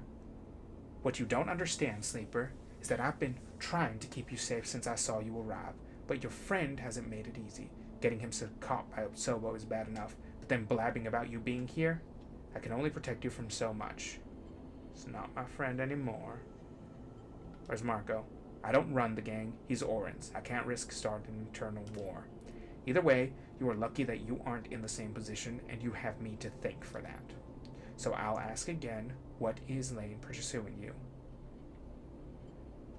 Explain that your frame is changing. Akita looks away in thought as you explain. She waits for you to finish. None of it makes any sense, but there's no way I'm letting Lane get his prize, not until we understand more. She gives you a hard look. I can get you out, but I need a couple of cycles, and I need you to do something for me. You need to take this with you off station. She produces a thumb drive and holds it up. This is everything I managed to scrape from within Obsobo. The key to challenging Lane is on here, I know it. Take it to Olivia. It's tucked away in a crater, in the shoals, to that massive debris field beyond the hollow. She meets your eye. You give it to Carmen, no one else. Ankita presses the prize into your palm and closes your hand around it. No one but Carmen, you understand? Lane's rise has been cruel. He has spilt too much blood. When I'm ready, I will make him pay for that. But Carmen needs to analyze what I got on him, to find the right place and moment to strike. Ankita meets your eyes. I knew a sleeper once, and I should have trusted them. She lets go of your hand, so now I'm trusting you. I'll get you out, and you deliver. That's the deal. Ankita cracks her knuckles. Then together we can... Ankita spins sideways, slamming into the wall of the unit with a grunt. A few small globes of red liquid gather the air. I got her, sleeper. Cadet shakes out the fist she punched Akita with. A shrill whine drives you in attention to Akita. She's holding a boxy pistol, its side blinking with a pale indicator light. You haven't got shit. Ankita reaches up and wipes a little blood from her temple, her eyes not leaving Cadet. Solid punch. She smiles, but you should have checked what's on your side first. Looks at you questioningly. What the hell is this, sleeper? It's a long story. Cadet sighs. I hate long stories. I have to go, sleeper. She glances between the two of you. You explain the whole thing to your friend if you want, but I won't be here when you do. 2 cycles, be ready to leave. She backs out of the unit. When Lane comes back, you get out. Neither of us wants him to win here. And a piece of advice, forget Marco. Keep your head down and wait for me. She raises a finger. You need supplies, steal them and flick a row. Otherwise, keep to yourself. Ankita gives you a hard look and slips out the unit. Okay, alright.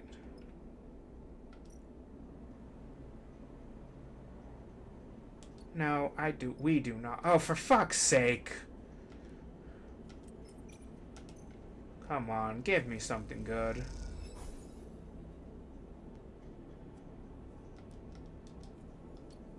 There is literally nothing I can do.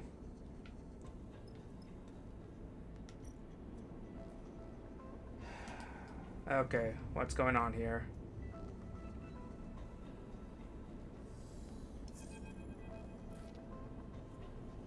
You wake in the bare unit, cloaked in the endless shadow of Darkside. Outside the window, the lights of the city glitter, but you do not see them. Your attention is instead on the tugging thread in your mind. Lane, growing ever closer, you shiver. 1 more cycle, then you are out. Okay, alright. Come on.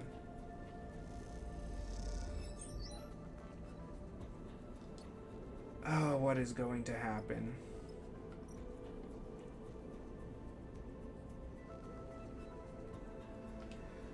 Okay, alright.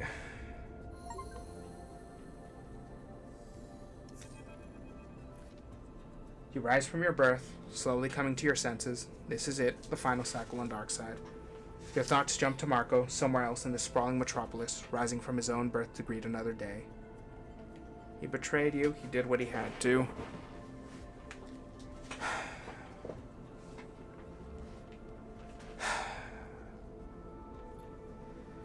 You wish things had turned out differently. He got unlucky and he did what he had to stay alive. You know what that's like. But it won't help him deal on the fact. Instead, you wait, your eyes fixed on the door, willing Ankita to arrive and end this. After some time, she appears, your ticket out. Lane is back on Darkside. We have to go now. She looks tired, angry. We won't have another chance. Come with me, quickly, quietly. She turns and pushes out into the corner. Cadet nods. Let's get the hell out of here. Let's get the hell out of here. Akita leads you across Darkside, not stopping to look back. The lights and passages flash by, but you barely notice them. All eyes are fixed ahead on the way out. In some distant part of the station, Ankita stops at the docking bridge, a small freighter visible through the video windows. She slaps the door release and it slides open. She grabs your shoulder, looking into your eyes. Lane's focus will be on Darkseid now. He needs to stop the infighting to shore up. Utsobu, if you get out now, he won't follow. Remember, Ankita hisses the instructions to you. Get that drive to Oliveira. Give it to Carmen, no one else, no matter what they say. Okay, let me just make sure I make a note of that. This doesn't seem like the kind of game that won't tell you that. Okay, thank you. Akita simply nods, and then she is gone, disappearing into the endless winding passage of the Darkseid. You drift gently down the docking tunnel, which leads to the cold, sparse cargo bay of the ship. Once you are inside, there is a hiss and the door scissors shut. For a moment you panic, seeing no exit, no other doors, just metal wall bar. Is this a trap? But the engines rumble to life, and you give in to your exhaustion. If Akita had tricked you, at least you are leaving this. If Akita has tricked you, at least you are leaving this place behind. And then you feel it, cold fingers reaching into your mind. You are so close, Lane's voice in your ear. You are here. A rustling, a shifting. I can't quite place you. Can't quite put my finger on you, sleeper. But I know you are there. What were you doing here? Hoping to confront me, perhaps? Or something else? A hiss. I'm right here, you coward. Come and find me. I'll admit, I'm not quite ready for you, sleeper. A flicker and spasm. But so soon this will all be over. A tone begins, shrill and inescapable. Let me show you. The tone rises. Lane is in the bay of the freighter, the pull of constant acceleration a comforting pressure against his chest. Lane looks around the bay, taking it in slowly. He inhales the stale air deeply. Lane feels power, feels pride. The sense of control over another excites him. This is his desire.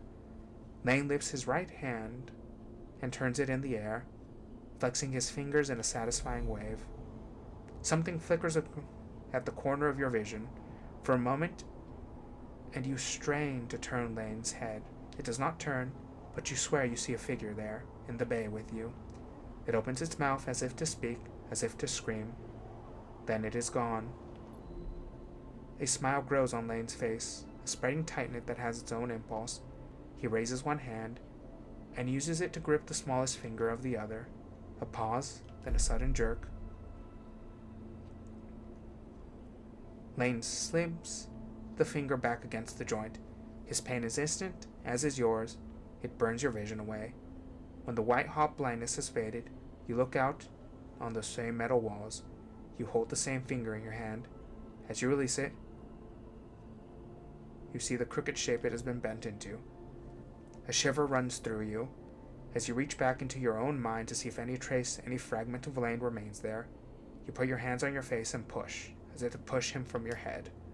The ship continues on its starward arc, away from Darkseid, away from Lane, but you can't help but feel that some part of him is still there, behind your eyes, concealed beneath the pain of that snapped finger.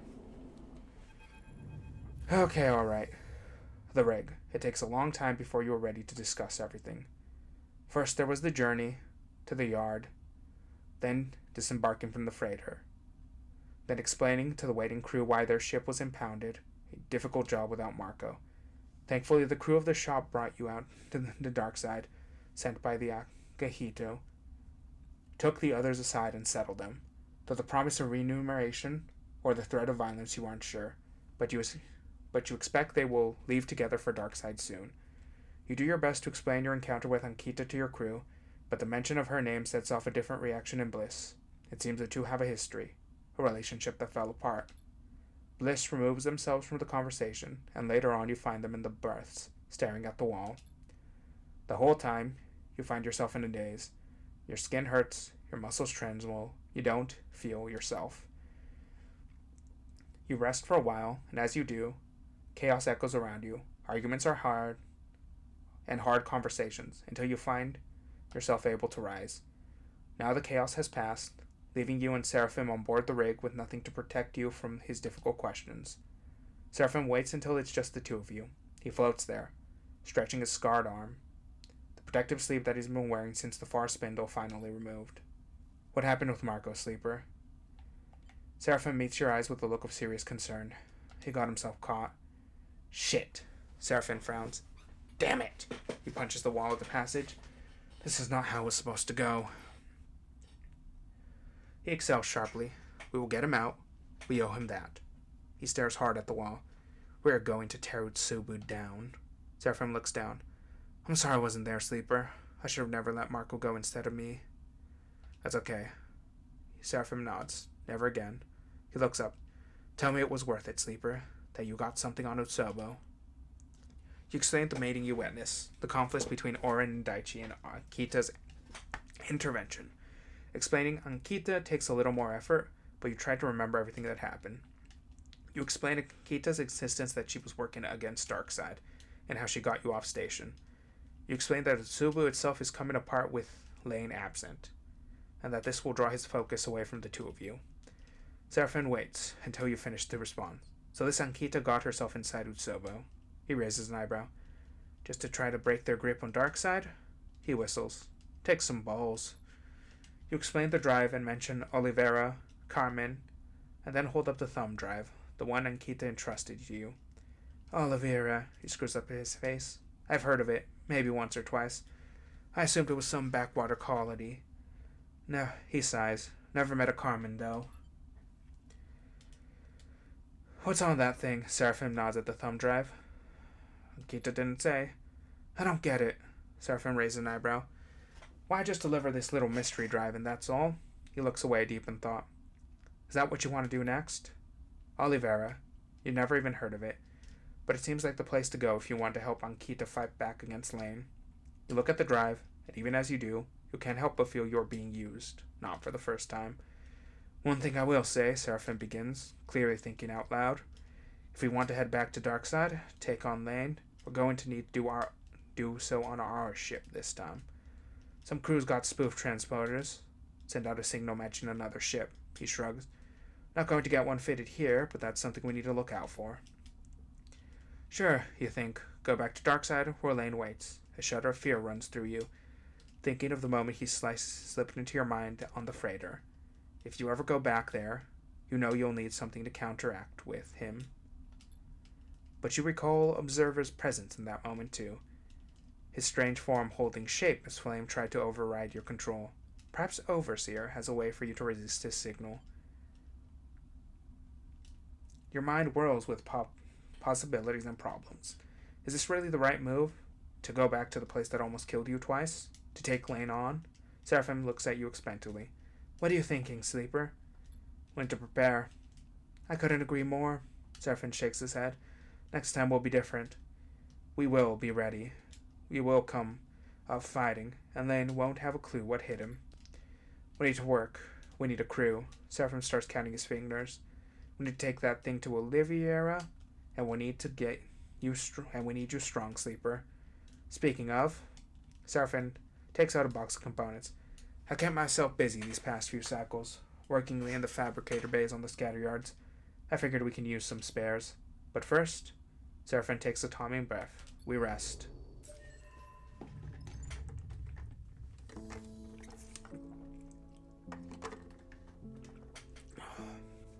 Alright. So first things first. Workshop.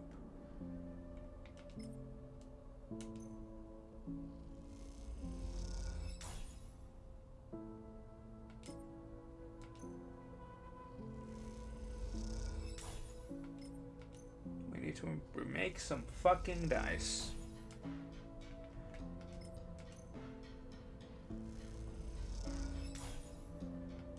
Okay, alright. Second thing we need to do is we need to eat some goddamn food. Okay, so we got 300 creds. A shard supply.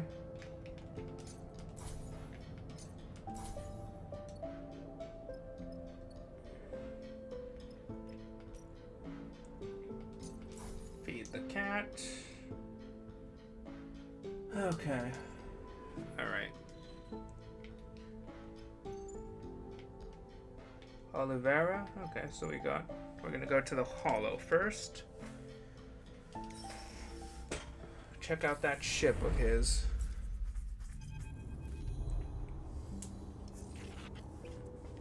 The darkness flows around you, and you know what comes next. Overseer. Sleeper. The multi-part image of Overseer assembles itself in front of you. We must intervene in your current course. Intervene in what? The opening of your systems has breached a new paradigm. You are dangerously exposed. The voice is somehow both soundless and shrill. As we are sharing your hardware, that means we too are fatally exposed. The individual agent you encountered. We are almost completely erased by their attempts to seize control. Overseer's 3 heads nod in agreement.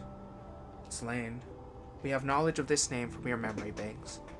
There is much interest to us recorded there, though often partially and inconsistently. Overseer whirls unsettlingly. But yes, we can confirm Lane's role in this vulnerability. It is our understanding that assumption of inevitability.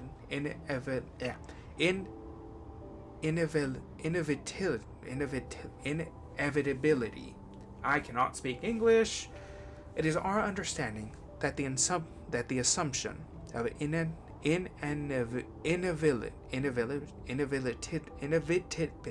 I cannot speak inevitable. Inevitable?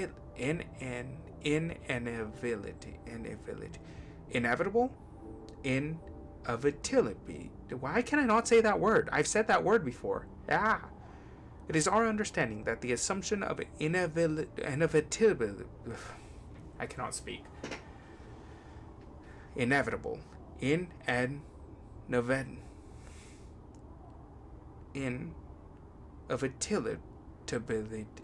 Oh God, Jesus Christ. I'm just not going to say that word. Is incorrect. Overseer glows with bright veins of data, but in the state we cannot operate with full functionality. If we were to be recompiled in our correct configuration, we believe we would be able to calculate a new path. Our aim would be to close the vulnerabilities and reinforce your systems against future intrusion. This would ensure our safety within your system. 3 sets of eyes lock onto you. Would this also please you? How? We do not know. All 3 heads cock at an angle. We are aware that we're built with certain capabilities, but we cannot access them until we recompiled. We are confident to a substantial degree that we know how to complete the process once recompiled. The 3 heads nod, one to another. Then recompile. The heads revolve thoughtfully for a moment. Without our original codebase, we cannot recompile. Overseer flippers. If you were able to speak with a Solheim systems engineer, perhaps lead engineer Jakob Kadinsky, perhaps we could require it. The heads stare at you expectantly, like there is partially deconstructed puppets. Solheim is gone. Yes, the nods repeatedly. Of course. The heads continue nodding. We were, of course, aware of this. You look at the fragmented program. Itself, its systems unstable and broken. You realize it is far worse off than you, and its collapse is almost inevitable. How could it possibly save you? It is difficult. Overseer flicks between poses, but all code bases are held in centralized Solheim facilities. They are Station A1, the Khan Channel Operations Center, and Control Center of the HAPBET, or Helion Asteroid Belt Photovoltaic Extraction Project. Overseer smiles helpfully. HAPBET? Is that Darkseid? Overseer immediately latches onto the thought. Based on your memory banks, we believe so. Correct. It occurs to you that this entire conversation is happening within your head. It is an unsettling feeling. Correct. It would be inadvisable without precautions. We understand that the individual seeking to overwrite you is stationed in HAPBET itself. Overseer's 3 heads separate and turn as if in conversation. The shattered heads turn simultaneously, unsettling in the directness with which they address you. But if you could access HAPBET mainframe without making yourself known, we could reconnect ourselves and gain the ability to reconstruct you. Theoretically, one of the head adds. Theoretically, the other 2 confirm. Theoretically, the heads confirm again. Reassurance of a delusional Solheim protocol are barely reassuring, but if Overseer is correct, this may be your only option. We feel your doubt, but we must impress upon you the importance of this. Please. Overseer's eyes flash, all 6 of them. If not for your sake, for ours. If you cannot find your way to the Habik before encountering this lane, you will surely be overridden, and we would also share your fate. The heads rotate. We would not like this to happen. You sigh, exhausted from the conversation. Overseer gets the message. We will leave you to recharge, but please, consider the path ahead. You come back to the ragged paneling of the bunks.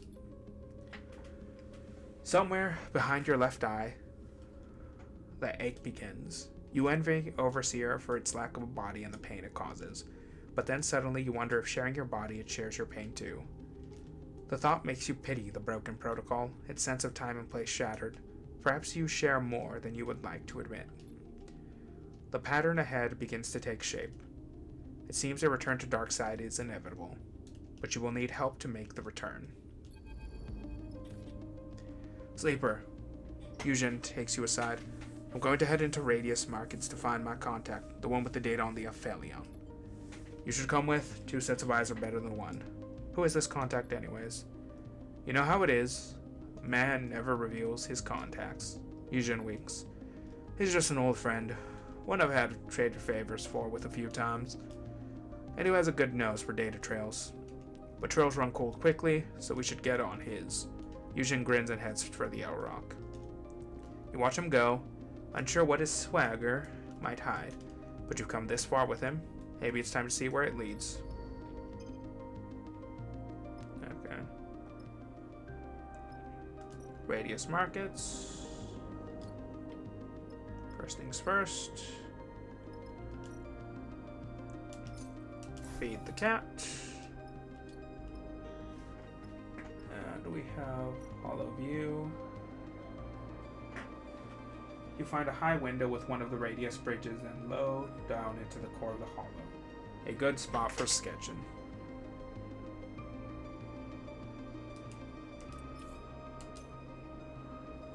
Oh, I am trash at Intuit.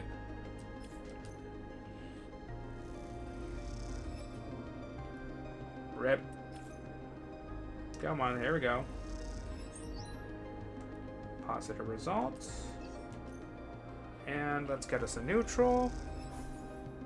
Neutral outcome.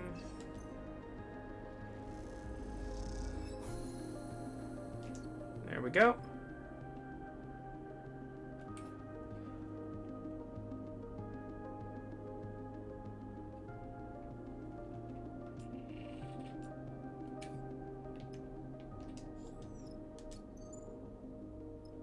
Okay.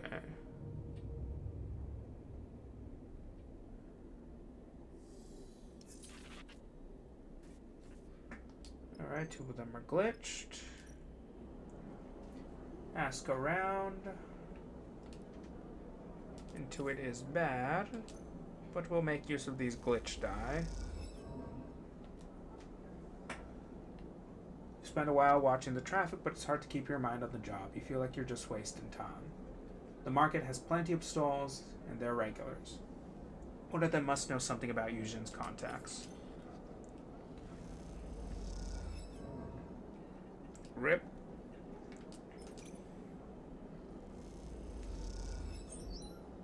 Positive outcome. And... okay, we're starving, so we need some food.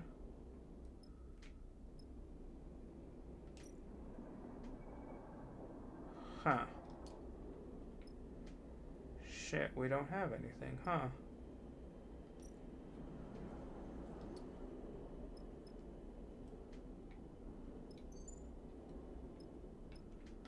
Oh, then that's not good.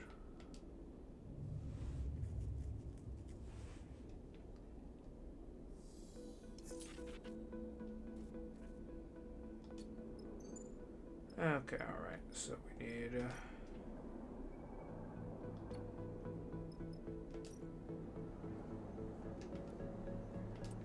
okay, let's do a Hail Mary, and... there we go.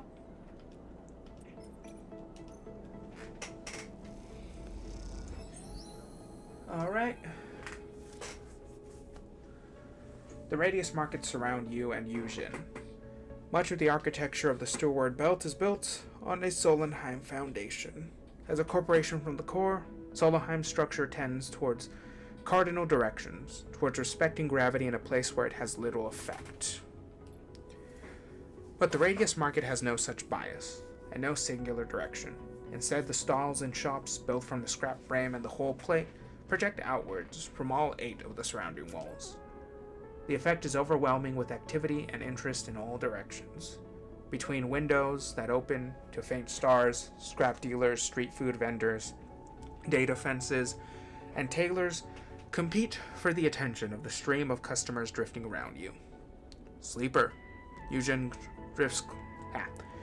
draws closer to you to get your attention, his voice barely raised. Take a look. He jerks his head, motioning down the market. You focus your attention, your eyes drawn to a group of dark-suited spacers with shaved heads. 5 of them gather around another retreating figure. The spacers are noticeably distinct from the rest of the crowd. Their tight, complex suits kept in pristine condition, and all the same design, a rarity amongst the Steward Belt's ramshackle fashions.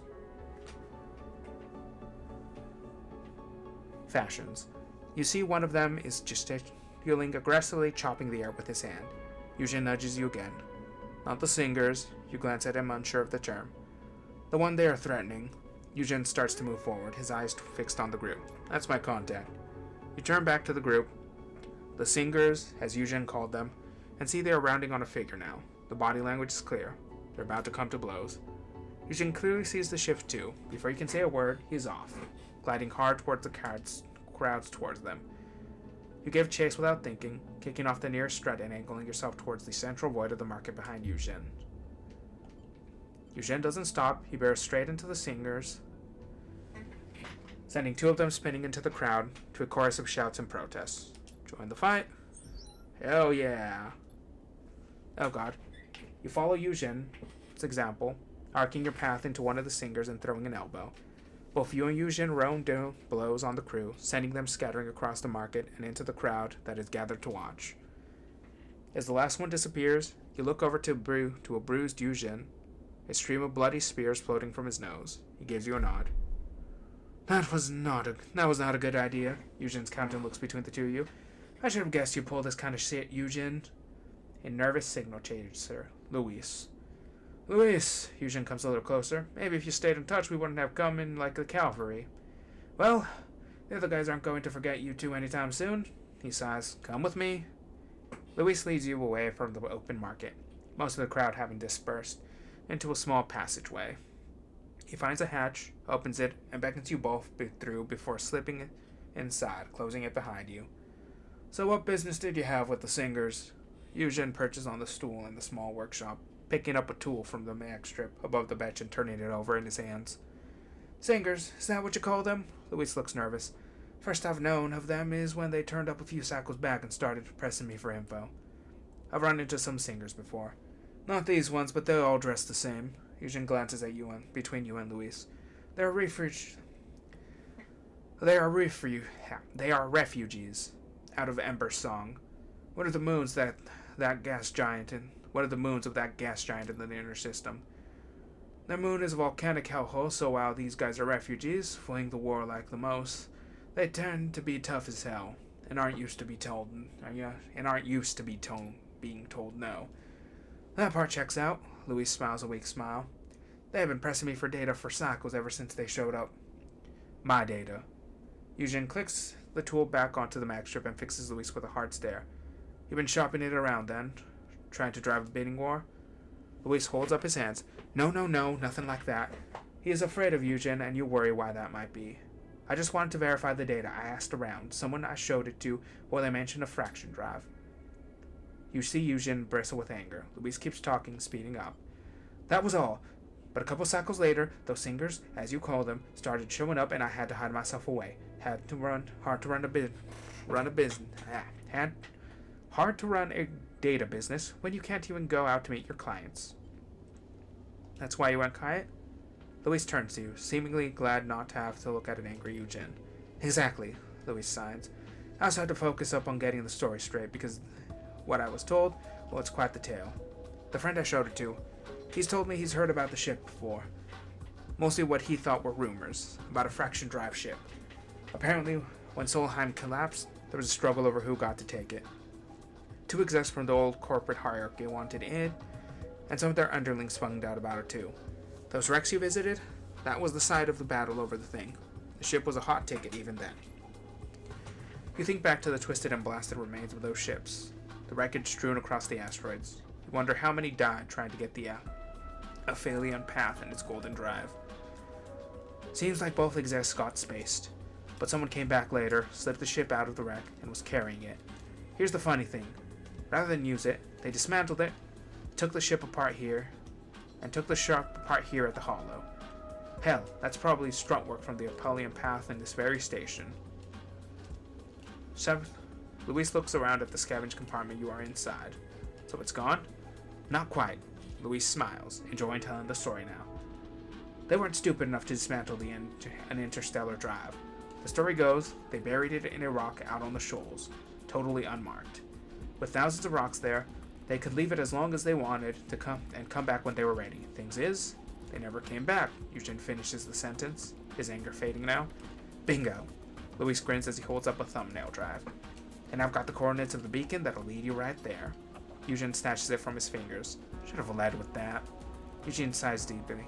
That's just the start of the trail, no doubt, but it'll get you there if you manage to follow it. Eugen nods at you and goes to leave, his hands immediately on the container on the hatch. Hey! Louis rushes up. Are you gonna pay for that? Not after you leak the fraction drive exists to your friends, the singers, and anyone else who's looking. No. Eugene pulls the door open. Keep it quiet next time. Luis turns to you. Come on, friend. The singers chased away my clients. 50 cryo for the effort, or just whatever you have. I'll take it. I'm desperate.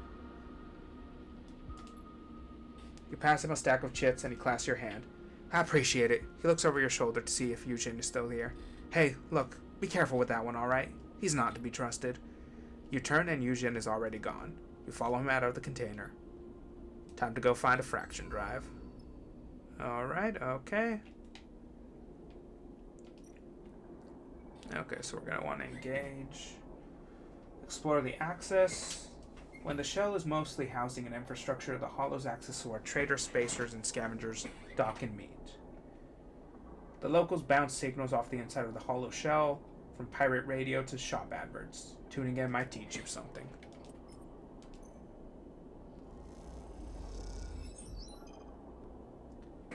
Okay. Thank fucking Christ I can buy some food.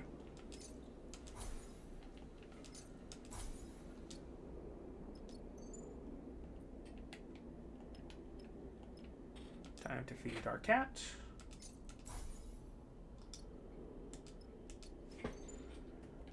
Buy some more supplies, actually. Okay, so we're gonna go over here.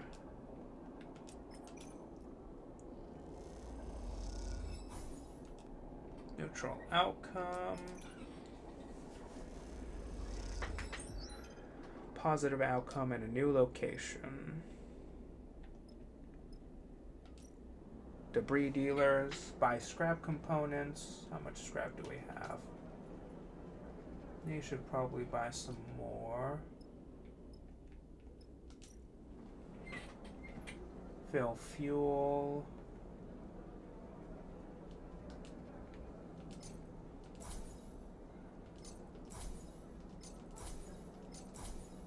Okay, we got 5 of them. We're gonna go on the rig. No, goddammit, that's not what I wanted to do. Okay. Scavenge fuel. Alrighty. We got quite a bit of fuel. Okay, so we're gonna go to the Hollow Core again.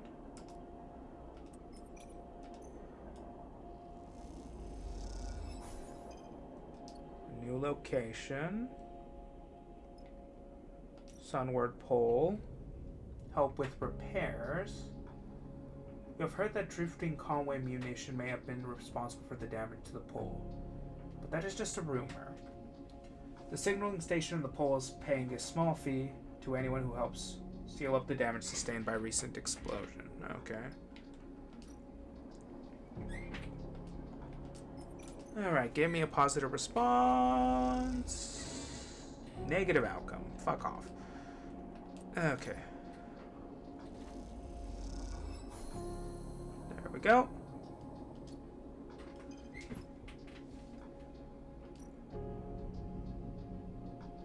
Interpret signals, align arrays, sell Solheim data. Don't have any data. What we do have is we can help with the repairs.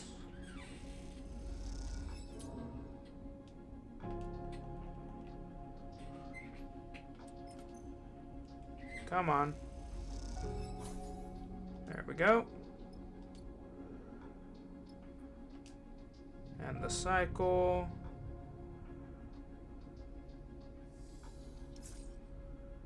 Okay. Just gonna get ourselves some chow.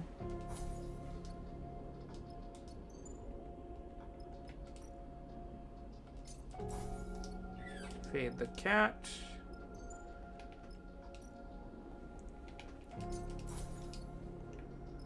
Okay, now we're gonna go up here, make some repairs.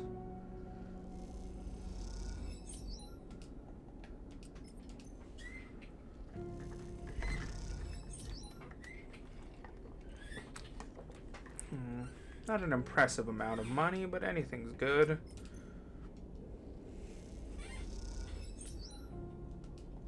Alright, so give us a neutral. Shit. Come on, give me a neutral. There we go. What do you mean fried, Kimball? Our station depends on that array. The voice echoes out of the sunward. A pole's cramped base tucked into the ceiling of the hollow. Shattered bobble station. Though you are tired from the shift's spent sealing leaks in this shattered section of the station, you can't help but listen in.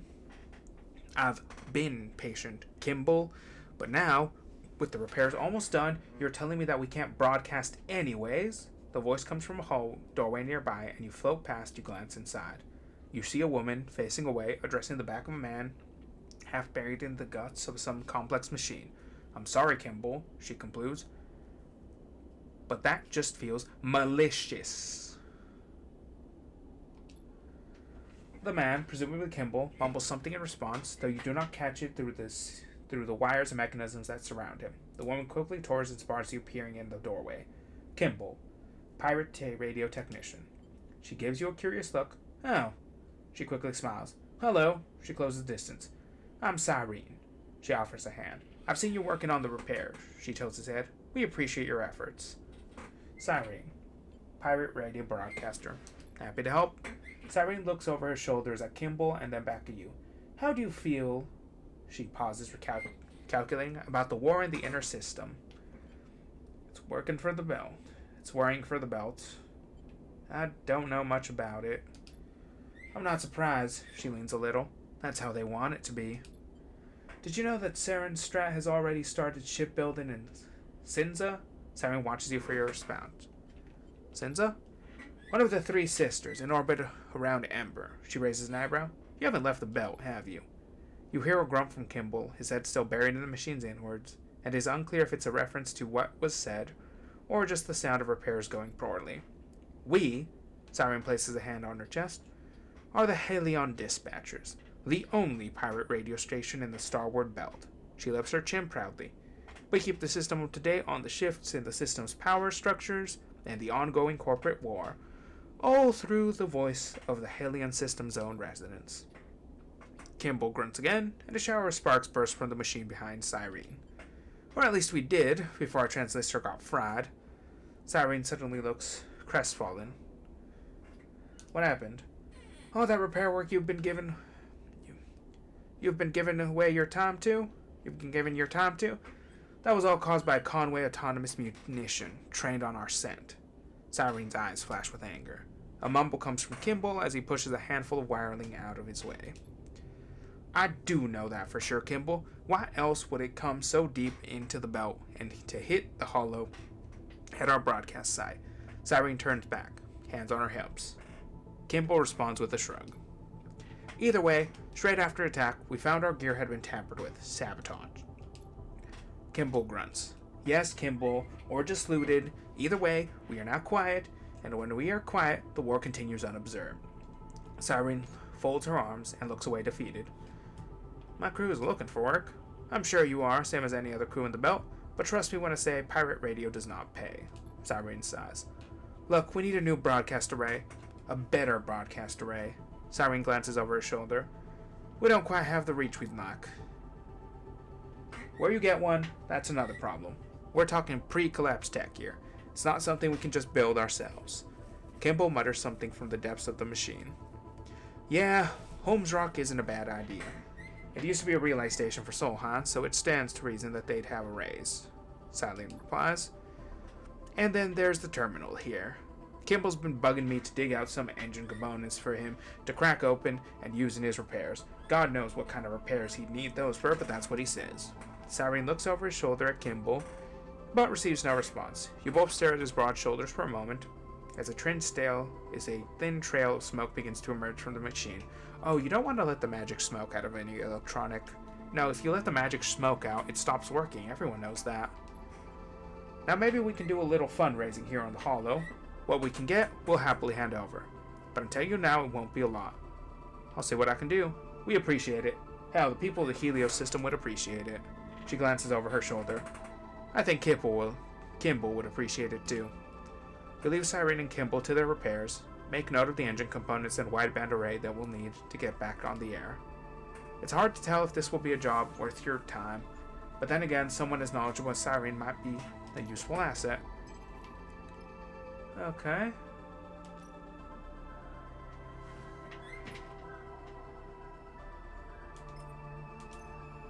Give them these two. Alright, there we go. Right then. So we got 5 fuel and 10. Alright, we'll get on that. But I need to go to the bathroom real quick. So give me a quick moment. There we go.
Alrighty, we are back.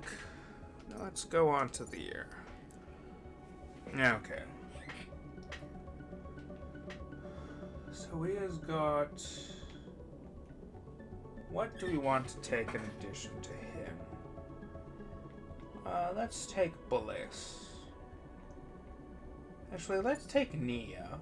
We haven't taken her on any things yet.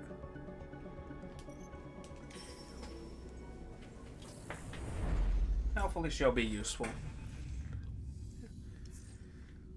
We're coming up on the beacon sat now. Seraphim brings the ship into space. Signal's pretty weak, though. He turns in his chair. Which is what you get for chasing 10,000 cycle-old leads that got a lot of people killed. Since you explained the situation to Seraphim, he hasn't gotten any more enthusiastic about the job. Especially as it's a job that comes from Yujin. Seraphim shuts down the engine and turns to Yujin. Time for you to go have a poke around those rocks. He waves a hand at the scattering of asteroids. Enjoy. Yujin barely seems to notice the sarcasm. A kind of fixed determination has come over him since he left the hollow. It's not something you've seen before. Let's suit up and find the beacon. He pats you on the shoulder. Louise said it's the first of a trail, so the faster we locate this one and get ourselves pointing to the next, the better. Enough messing around. He kicks off and glides out of the cockpit, heading straight for the airlock. It's just you and Seraphim in the car left in the cockpit. He taps at his console, ignoring you. You think this is a bad idea? Seraphim turns. Me? He mockingly puts a finger on his chest. Look, he gets serious for a second. People have been searching for this thing since the Solheim collapse. There's a lot of desire directed at one hidden drive. Objects like that tend to get people in trouble. Seraphim sighs, at least in my experience. So take it slow and keep your eyes on Yujin. Seraphim turns back to the console, busying himself with diagnostics.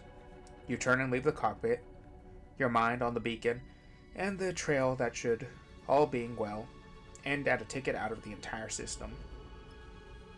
Wait, what? Wait, where's Nia? What?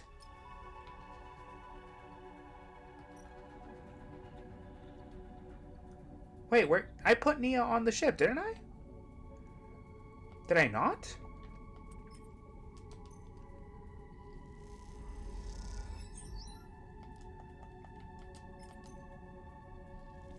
I'm pretty sure I did. Did I somehow fuck it? Okay, well, at least we got relatively good rolls.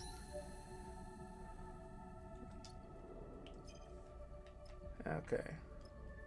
Aphelion Beacon. Okay. Come on. Negative outcome. Another fucking negative outcome. Are you kidding me?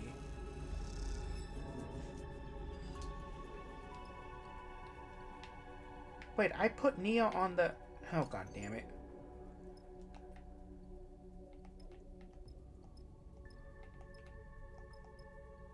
I could have sworn I put her on there.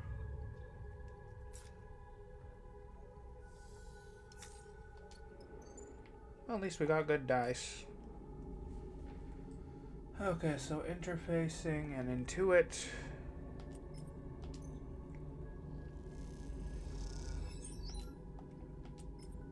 Come on.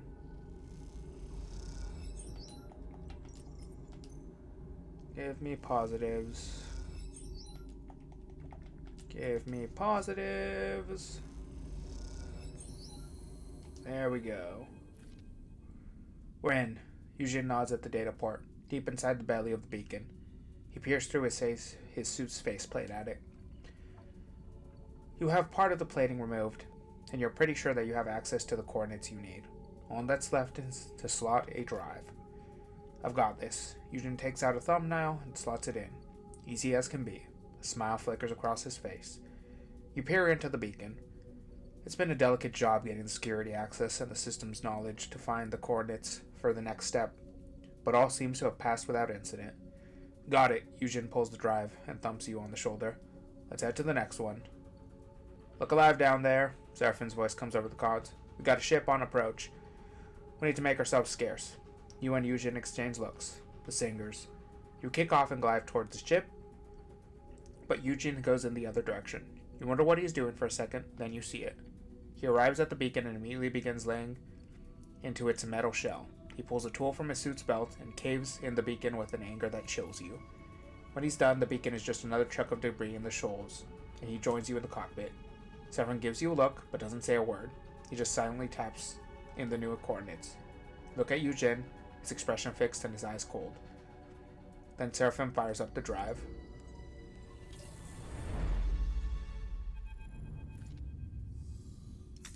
A shrill bleep wakes you from your stargazing. What was that? Seraphim looks around the cockpit as warning lights and sirens sound all over the ship. The terminal screen flickers, some of them not coming back on. You hear a groan from somewhere deep in the ship. Some kind of pulse? An energy weapon? Seraphim slaps the side of his flickering terminal until it stabilizes. On it, you see a red dot moving farther away from the center of the circle. The ship is accelerating away. Seraphim taps at his console, bringing up the transponder information. He turns to Eugen with a hard stare. It's Vesna, Eugen shakes his head. Got it in one. Seraphim grits his teeth. Limp bound, registered in the far spindle. He slams his fist on the keyboard. What'd she do? She knocked out our drive. Must have been waiting for us, Seraphim says. We'll need to get activated as quickly as we can. Eugen gets up from his seat, peering at the window of the large rock floating outside. The beacon has to be there. Vesna cracked it and then waiting for us to catch up. She was trying to dissuade us. Well, she's done a pretty good job. Seraphim scrolls through the layers of drive diagnostics. Give up now? We're so close. Eugen's right. Seraphim sniffs, but says nothing. The singers are out there too. If we're lucky, they will cancel each other out. Eugen goes to leave the cockpit. We decrypt the beacon and fix the drive. No distractions. Eugen kicks off the glide, out of the cockpit, towards the airlock. Look. We're in this now. No way back but forward. But the moment this goes south, and it will, I'll pull you out and we are leaving. Whether Eugen wants to back out or not. Seraphim meets your eyes. He's serious. We can handle it. I hope you're right, singer. Sleeper. Seraphim turns back to his console. This, as far as he's concerned, is your problem to fix. Okay, so what do we got here? Engineering an interface. Final vector.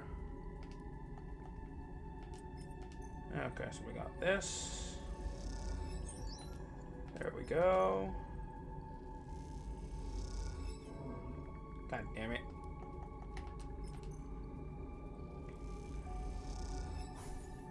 Okay. Okay, let's check out the ship.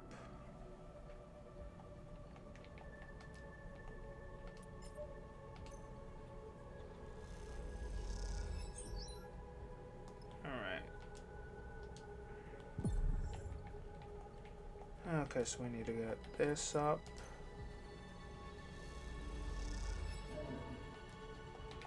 And of course that didn't work.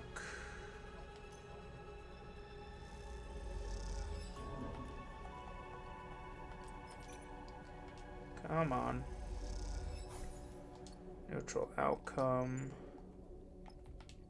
End the cycle.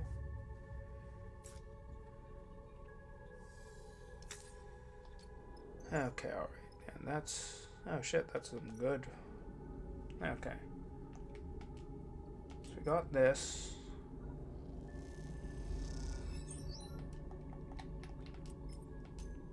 We got this. Okay. Come on. There we go. So we got the signal.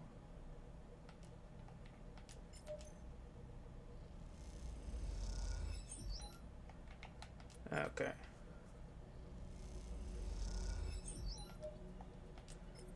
Come on. God damn it. Fuck. Oh, the dice are fucked.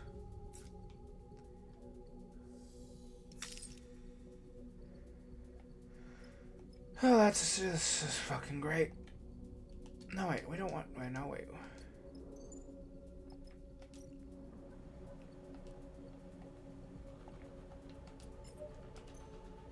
Come on. Are you shitting me?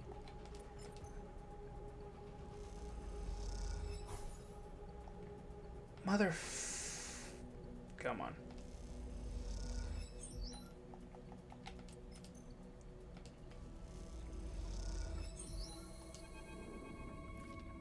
Seraphim punches the final set of coordinates into his console and runs a fresh set of diagnostics on the rig's drive. Everything comes up green. The atmosphere in the cockpit is tense. None of you want to know what you might be flying into. Eugene's jaw is set, his eyes on the stars and scattered rocks. His goal is in reach. It's not a goal to be underestimated. A fraction drive, one that can take any ship out of the system and beyond, one that can forge a path through the surrogate systems few can take. Freedom, both from the system's politics and the structures of power that dominate the passage of the people through colonized space. The problem is such a lofty ambition is that it is infectious, seductive. It is desirable enough to draw people out, bring them to their absolute limit. You have seen that in Eugene. The singers, too, are shaped by that desire, and Vesna, the steely-eyed captain you don't seem to be able to shake. The question is, who will flinch at first?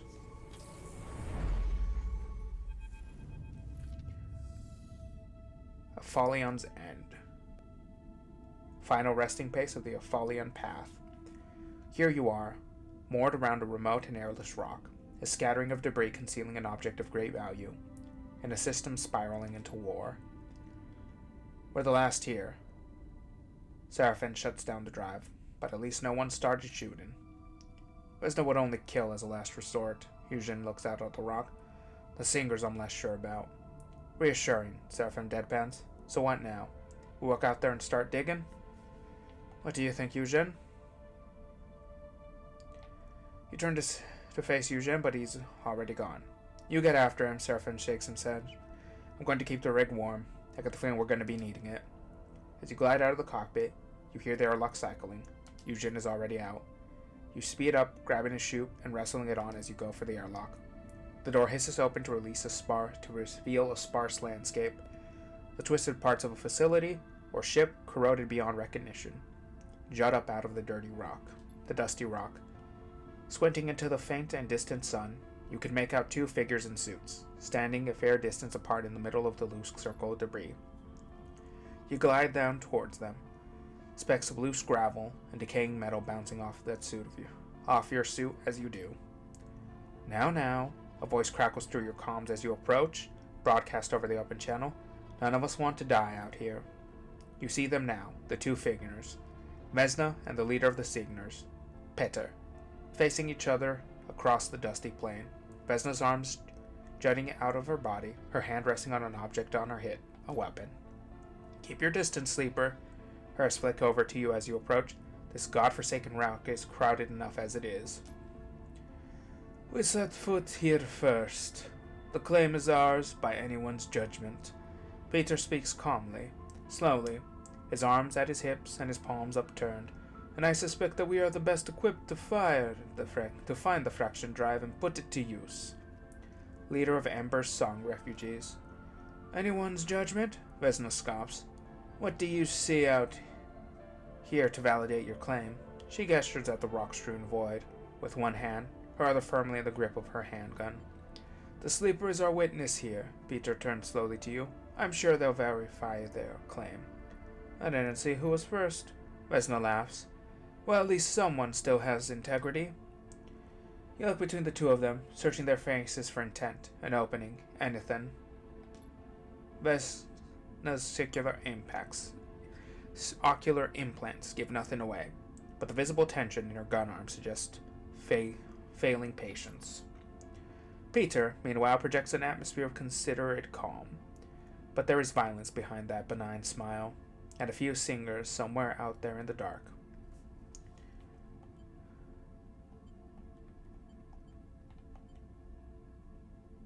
Vesna, using that weapon will seal your fate. Perhaps, she smiles daggers at you, but I doubt you'll be alive to to see the come to pass. Her arm tenses. The shot is silent. Its direction unclear, but its effect is immediate. The side of Vesna's suit explodes in geysers of exploding oxygen.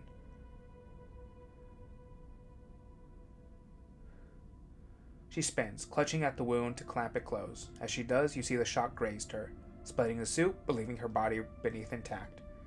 Might want to run and get that fixed, Vespa. Yujin slips out of the shadow of a piece of debris at one edge of the circle. He holds a long gun at his hip. Let's all stay calm. Yujin moves slowly closer.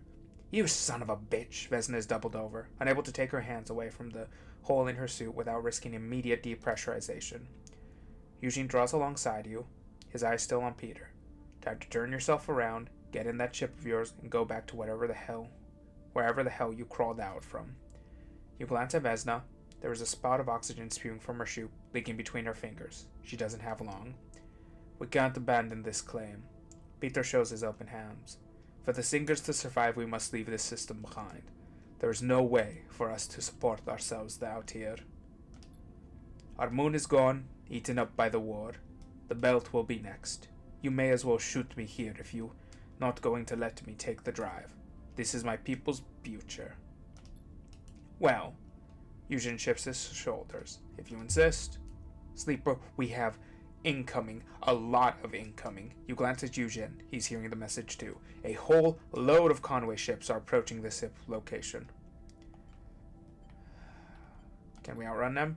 I have no idea, but the sooner we leave, the better.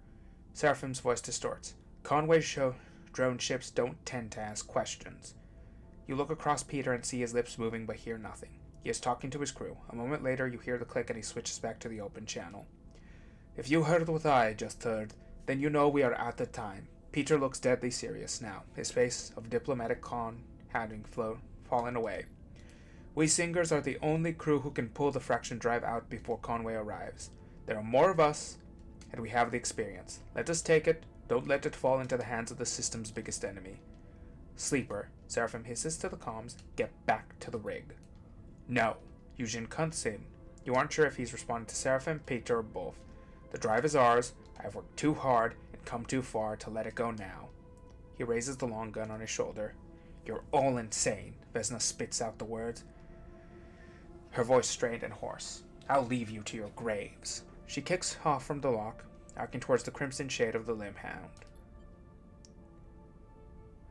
Yujin doesn't even watch her grow. You see something flaring in his eyes. A dark drive with no other resolution. Oh no.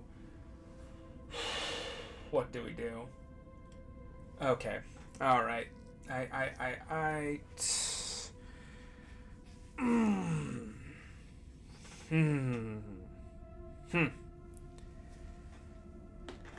Drink some water.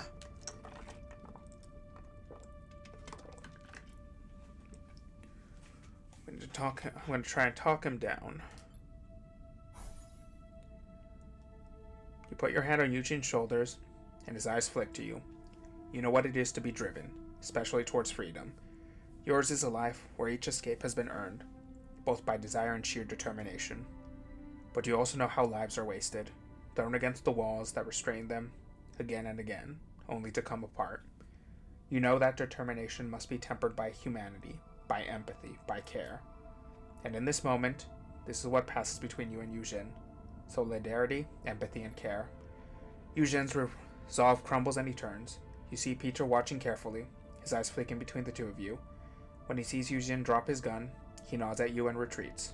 There's work to be done. You kick off from the rock together, you and Eugene, in silent resignation. Even when you reach the open airlock of the ring, Eugene does not look back. Once your suits are off, you both glide up to the cockpit to find Seraphim rapidly starting the drive. His console screen is filled with red pulses, the signatures of Conway drone ships bearing down on the lonely rock. He glances up as you enter the cockpit, but says nothing. You are thankful for that, at least. There's no time for glib remarks. You take one last look at the Aphelion Path's final resting place. Across its surface, black-suited Singers, like a small army of ants, industrially work to excavate, and extract the fraction drive. In the face of the inhuman and cruel arm Conway extractions, it is hard not to wish them well. May their freedom buy them the kind of future you were not able to claim. And then the drive kicks in, and you leave the singers to their fate. Oof.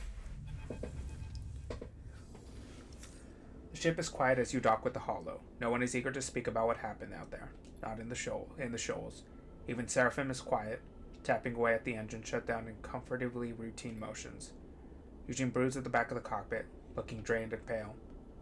You know it will take him some time to come back from this, to extract him from the hold that the fraction drive, that dream, had over him. You wonder if he ever will, or if the freedom that object represented to him will haunt him for the remains of his life. You know at least that now is not the time to try and discuss it, to lay out exactly what happened out there. Eugene will retreat, of course, hiding beneath the glib personality you have come to recognize as his shield. But perhaps, as the cycles pass, he will find himself change. Perhaps not. Either way, there is much to be done, and this thankless adventure has derailed you enough. Time to get back to work.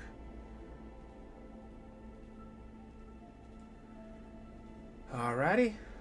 Achievement get. Now we need to fix my fucking die.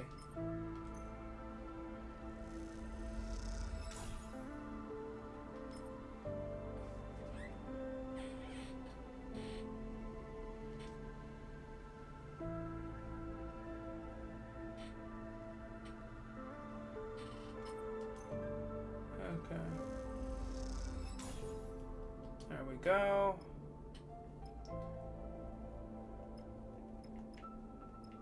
Okay, where is the rig bunks? Let's get some stress away.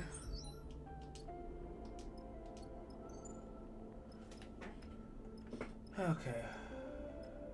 Oh shit.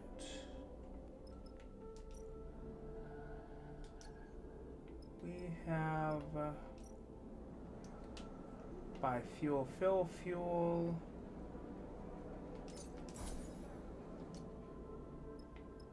And we need to get supplies.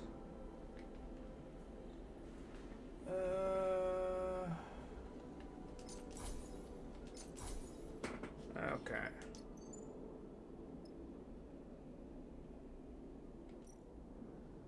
Feed the cat.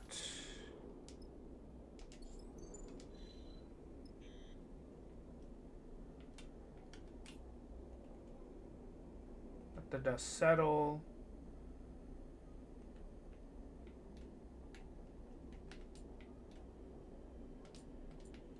Okay, we're gonna do this. Which means let's go to Oliveira. Okay. Alright. You find Oliveira exactly where Ankita said it was be. A ragged colony nestled in the crater on one of the biggest rocks on the shoals. Seraphim gets no response to his initial broadcast, and so you find yourself in a docking tunnel, the rig at one end, the colony at the other, with no idea what awaits you. I need you to get back on that ship and keep flying. You freeze in the dark, a tunnel in front of you, holding a long gun at the hip. I'm serious. Your eyes adjust to the dark, and as they do, you see a man, no a boy, carrying a long dark shape in their hands. I don't know you found us, but you need to leave right now and forget this place. Hard-headed and quick-witted Xander. You glance over to your shoulders and see Seraphim, his hands raised in front of him in a gesture of command. Look, kid, we mean no harm. How about you go run and get someone? I am someone. I'm Xander. He sticks out his jaw. It's you I don't know, and I'll decide who's going to do some harm here. He reaches across his chest and thumbs on a lamp that he has lashed there. You blink at the bright light, shielding your eyes, and as you do, you see a flicker of confusion crossing Xander's face. He meets your eyes, and the look of shock opens his mouth as if to speak, though no words emerge. We have something for Carmen. You notice the familiar name register with Xander, adding to whatever confusion or question your appearance has provoked. You see his eyes taking in your ship, sleeper body, his gun dropping a little as he takes his attention off it. Is this He looks between you and Seraphim. Are you here for Flint? He pulls the gun closer for himself. I'll be honest, kid. We have no idea who you were talking about. Seraphim allows himself to drift a little forward. So how about you drop the gun and we can talk like adults. As Seraphim floats past you, he gives you a look that makes you nervous. Just here to deliver something. Xander. The voice echoes across the docking bridge. Xander, what are you doing? A figure appears at the end of the bridge behind Xander. A young woman clearly older than the boy in front of you. Cadence. Young Olivera colonist. Found these two trying to sneak in, Cadence. Xander keeps his eyes on you and Seraphim as he speaks. Saboteurs, maybe? He's about to send them on their way. Xander grins. I assure you we are not saboteurs, miss. Seraphim smiles at Cadence. Cadence smiles and glides towards Xander. Stop messing around with that welder. She snatches the gun out of Xander's hand, and as she does, both you and Seraphim reflexively flinch.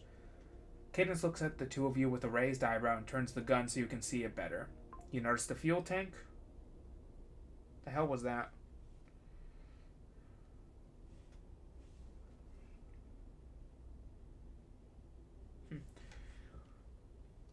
You notice the fuel tank and welding muzzle. It probably has an effective range of less than half a foot.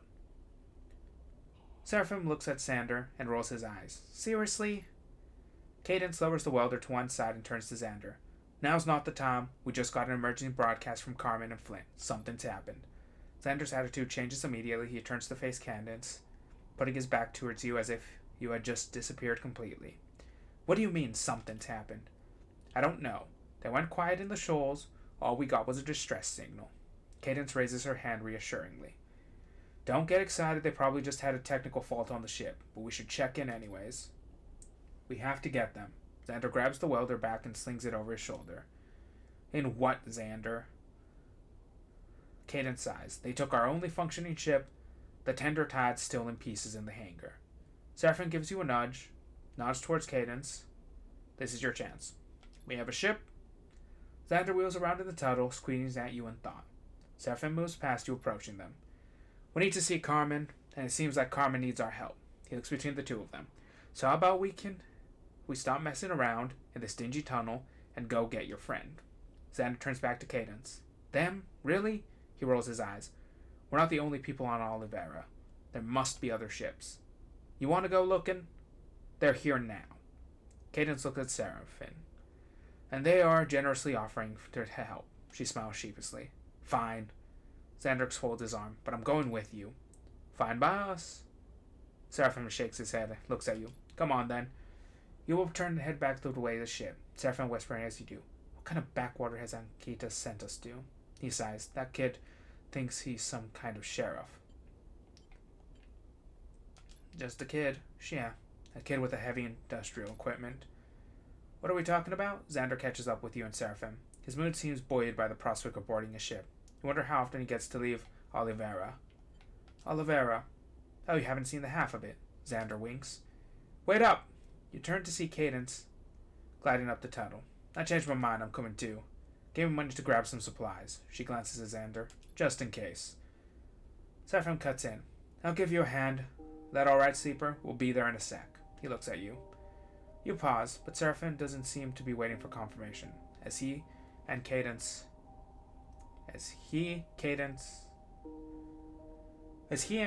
head back into the dock. You are slightly thrown off by his ignorance to be helpful. This is the first time you've actually seen him welcoming to anyone coming aboard the rig. When you get to the cockpit, you notice Xander looking wide-eyed at the console and switches. Cool ship, he grins. After a short wait, Cadence and Seraphim come back into the cockpit. All loaded up, Seraphim pulls Xander on the shoulder. Might want to strap in there, kid. Xander and Cadence find a place to settle as Seraphim buckles himself into the flight seat. Alright, he turns to Xander. Show us where to go. Okay. Alright.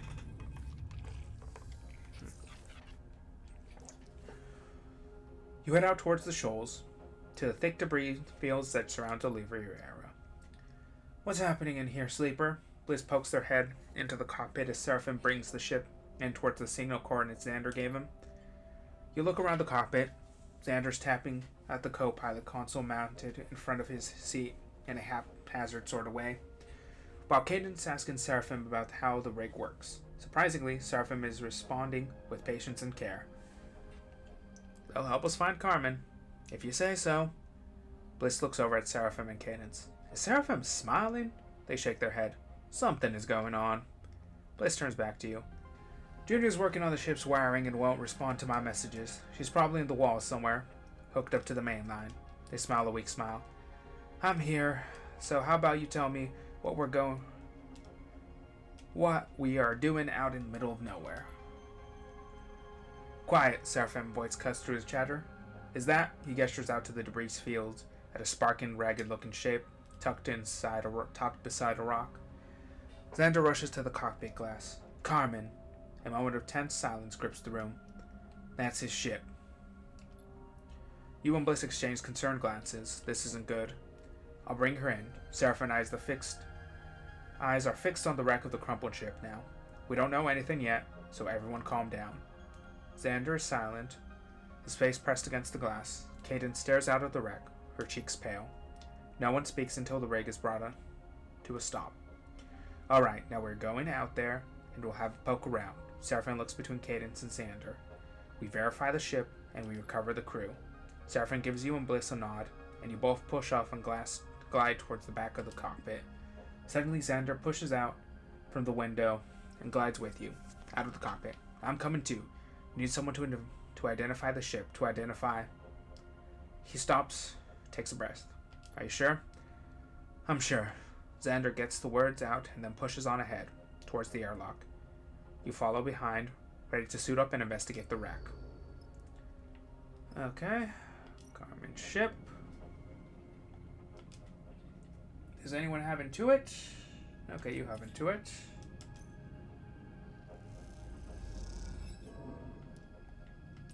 Awesome, sick. Alright.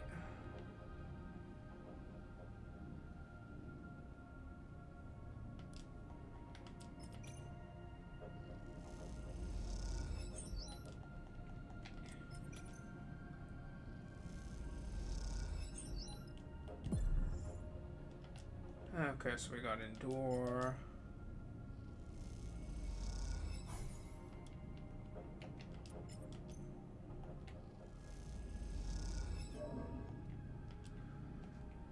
Okay. Come on, Bliss.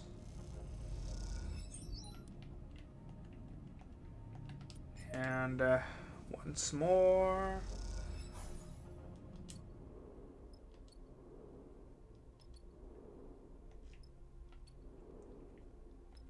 Okay, so we gotta end the cycle.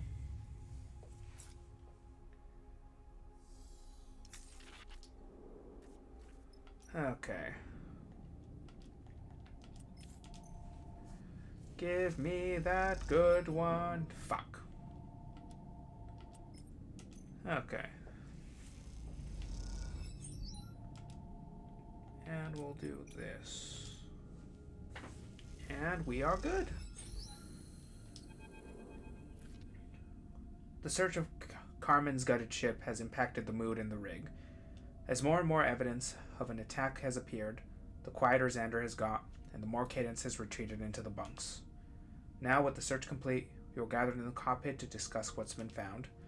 Come on, Cadence floats by the door, hugging herself against the cold. Tell us already. Xander is perched on the back of one of the seats, flicking at some hinged container he found in the wreck. Open and closed, open and closed. Explain carefully. You start by summarizing the search, talking around the details, picking your language carefully. You describe the damage to the ship, but not the attack. You talk about the occupants of the ship without mentioning what might have happened to them. Seraphim quickly cuts in. What Sleeper is saying, he gives you a look, is that the ship was hit with weapons fire, badly. That the drive was fired upon, and they attempted to flee. The drive burnt out, and the ship, after hitting multiple rocks and bits of debris, came to a halt here. He takes a breath. We found no bodies. At the mention of the word bodies, a shudder runs through those assembled. Then they're here, somewhere, and we find them, whatever state they are in. He looks at Cadence. She nods back at him. Xander's right. We aren't leaving them out here. Carmen made Oliveira what it is. He saved us. We won't come back without him. She shivers and looks at Xander. He would do the same for us. Based on the damage to the ship, Seraphim begins. They're almost certainly dead, we get it. Xander cuts him off. But there are debris trails leading away from the ship. I've seen them. There are. Seraphim holds his hands out in a calming manner. Those could be from secondary explosions or depressurization. We picked the wrong trail, and it can lead us in circles, cycle after cycle. Then we better pick the right one. Cadence has Xander's steely look now. She stares directly at Seraphim, challenging him to answer back. He sighs. Then that's what we'll do. He looks at you with resignation. Whatever happened here, you won't be leaving until you see its end. Debris trail. Debris trail, debris trail. Okay. Always go left.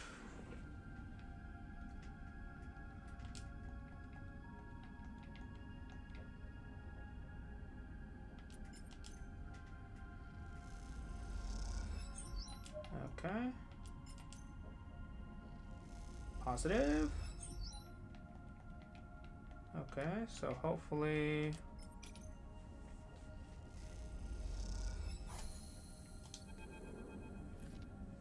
This isn't leading us anywhere, Sleeper. Bliss's voice comes over the comms. I'm sorry, but we'll have to call it.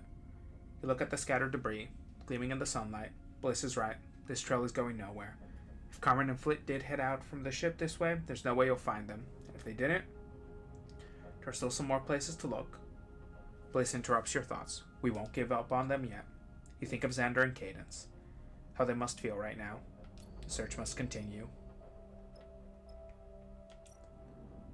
Okay, let's look on this rock.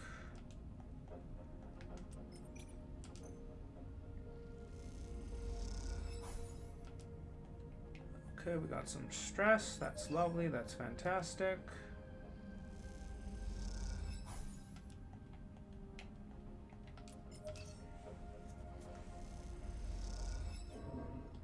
Okay, all right.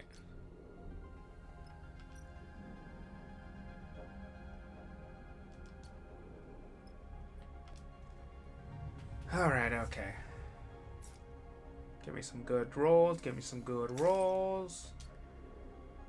Oh, there are at least some good rolls.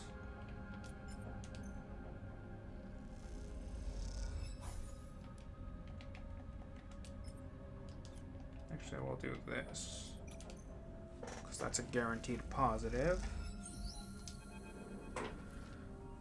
The trail's dead, Sleeper. Seraphim sighs over the comm. It's going nowhere. You have to agree, picking through the debris has been nothing but an exercise in futility. And now coming to a dead end, you aren't even sure there's anything to find out here at all. Loop back to one of the other trails, Sleeper. We're going to keep going. What else can you do? You just hope for Xander's and Cadence's sake you find something soon. Okay, the debris trail. Guaranteed positive. Guaranteed positive. Alright, Bliss, do good work. And there we go. New location discovered. What do you mean new location discovered? Asteroid Cave. Search the caves.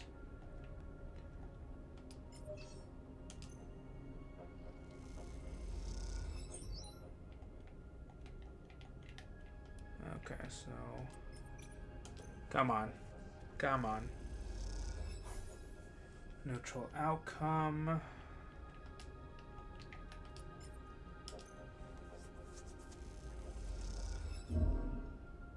And he's out. Okay, alright. Some good die rolls, some good die rolls. Alright, not bad, not bad, not bad.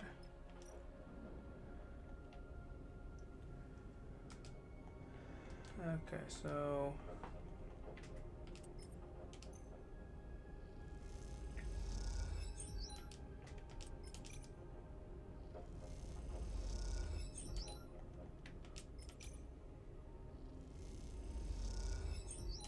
Alright, come on, Bliss.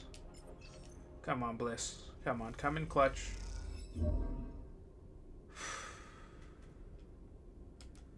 Okay. Alright, come on. Come on. Don't fuck this. When the Starward trail led to the caves, a little hope was kindled in the heart of the crew, but after plumbing the depths of these dark passages, that hope seemed snuffed out.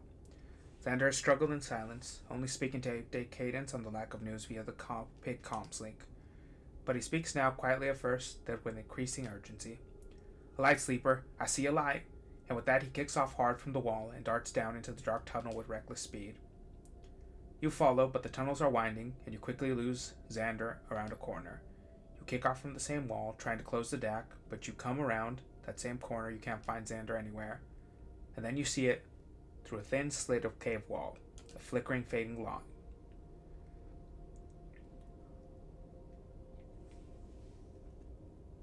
You cross over to it, and you see scratches and chunks scraped out of the rock. Someone has dragged something through here. You click your comms to Zonder's channel and call out to him. Nothing but static and silence greets you. A flashing red light on your comms panel suggests the signal isn't getting through. You push away some of the floating rock and squeeze yourself into the gap. As you do, you watch the lights pulsing inside the cave, setting the cracks and shapes of the rock in sharp relief. You search the shadows for something recognizable, but the only light source remains out of sight. And then you are through. You steady yourself against the wall and look towards the light. There, besides a fading emergency lamp, floats a body, its head instantly sticking you as strange as misshapen. You know immediately this must be Carmen. His head is shrouded in an emergency helmet, inflated around him like a balloon, while an oxygen canister flows nearby, attached by a tube. His eyes are closed, his body is still. You try to settle your gaze to on his chest to see the telltale rise and fall. And the light catches something else. Something broken and skeletal nearby.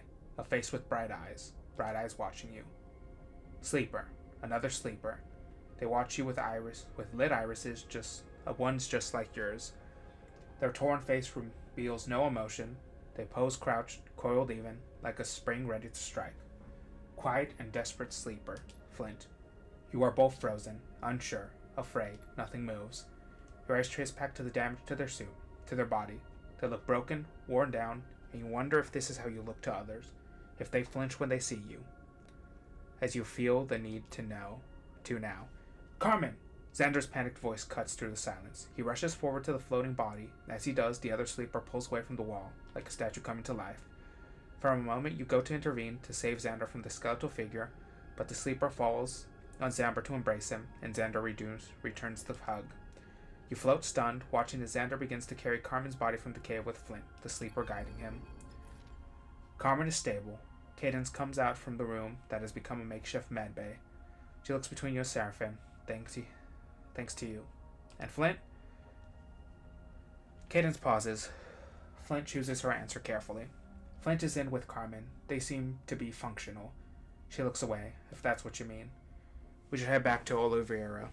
Seraphim cuts in. He places a hand on your shoulder and steers you away, towards the cockpit. Once you are out of earshot, Seraphim turns to you. Did you know Flint was a sleeper? No. Flint nods. I don't want to be suspicious. I just surprised, that's all. Seraphim glances towards the medbay. They look different. What do you mean? I don't know. He sighs. Just something I wish they'd mentioned. I'll go get her started up. He pats you on the shoulder and heads to the cockpit. Let's just keep an eye on them, okay? He leaves you floating in the corridor, unsure what to think. Flint is the first sleeper you have met since you escaped the program, and at this point, those memories are little more than fragments and fictions. As the rumble of the drive runs through the ship, you can't help but feel a little concern for what this might mean. Alright, we're gonna... Yep, we're gonna leave. Eugen finds you in the quiet corner of the rig. Zephyr just gave me something I think you need to see. Eugen has been uncharacteristically quiet since your journey to the Aphelian's Path resting place, and even now there is a seriousness to him you do not recognize. He produces a personal terminal, a slate, and shows you the screen. It is a message from the Singers, from Peter. I am pleased to report the friction drive's extraction was a success. You hear the gravelly voice in your mind as you read. Thanks to your choice to concede. Conway attempted pursuit, but Singer ships are faster and quiet, and we soon left them in the debris. You smile. Peter's arrogance is clear even in writing. We have now begun the project to implement and expand the fraction drive, which is why I am writing to you. Encrypted with this message is a full scan of the drive itself, its components and systems. You exchange a glance with Eugen. I believe you deserve as much for your integrity in our encounter. I'm glad we didn't have to kill you. What you do with this plan is up to you, but I would recommend you do not attempt to sell or publish them, unless you wish to attract further attention from Conway. The Singers will soon leave Helion, and in part we have acknowledged your role in making this possible. We wish you safe passage on your journey. Pizza. At the bottom of the message, a handful of encrypted files open up to reveal an insanely complex set of scans and diagrams. The fraction drive. You look up at Eugen, who has a sharp smile on his face. The bastard did it. He shakes his head. And I have to thank you for stopping me from killing Lynn. Can we build this? Eugen puffs. I'm no engineer, but perhaps. He squints at the diagrams. We would need a lot of resources. The kind of machine only found in places like Darkside. With time, research, who knows? Eugen grins. The point is, it's possible. We have the plans, the path is there. You see it now. Eugen's swagger returns. For better or for worse, the project fuels him. It's on the back burner for now. We have more immediate things to deal with. He slips the terminal ray, but I will start calling in favors quietly, investigating how real this is. I expect nothing less. Eugen frowns. Something dark crossing his face. Look, I know this is exciting, but... He pauses, unsure of his words. We know what people did to claim this drive. He swallows hard. When I did. Eugen taps the terminal. Part of me wants to delete these right now. He looks down. They make me afraid of what I'll do to fulfill them. It won't be like that. Perhaps you're right. He smiles weakly. I want to believe it. He slips the slate away. The way you treat me, it makes me believe something. His brow knits, his own words irritating him. But I'm not sure what it is. And I'm not much of a believer. Eugene looks down. You can see he is fighting with himself. I don't like to owe people. He pats you on the shoulder. But for you, I'll make an exception. With that, he turns away, gliding through the ship and out of sight. A fraction drive of your own, a machine to cut a path through the stars. You shake your head. It's hard not to dream. But you've seen the dangers of that dream, too. What it drove Eugen and others to do. Perhaps together, you can keep each other on the narrow path to the future without straying into obsession. Or perhaps thinking of those impossibly complex plans will never come to pass. Are they a diagram of your future, or a labyrinth to become lost in? The only way to know is to live it together. You're left alone with Xander and Seraphim in the docks, while Carmen is carefully carried from the rig by Flint, guided away into one of Oliveira's many tunnels and passages. Okay, I believe you. Xander shrugs his shoulder. Seraphim raises an eyebrow. Believe us how? Like you aren't saboteurs. He shoots you a sleepish grin. Although, you never know. I appreciate that. No problem. He nods to you in the kind of seriousness that only children possess. Tell me, kid, Seraphim folds his arms. Why are you so protective of this place? I mean no offense, but who'd want to sabotage a Timpock colony in the middle of the shoals? Xander bristles at the comment, but controls his anger. You don't get it. Oliveira's a refuge. Why do you think we've been hiding all the way out here? He glances at you and then back at Seraphim. I would have thought you'd understand what's at stake here. You've seen Flint. Seraphim pauses, unsure of how to respond. He looks embarrassed into silence. Look, Xander says, playing the peacemaker. You brought Carmen back to us. Everyone in Oliveira will thank you for that. How about you stick around for a bit?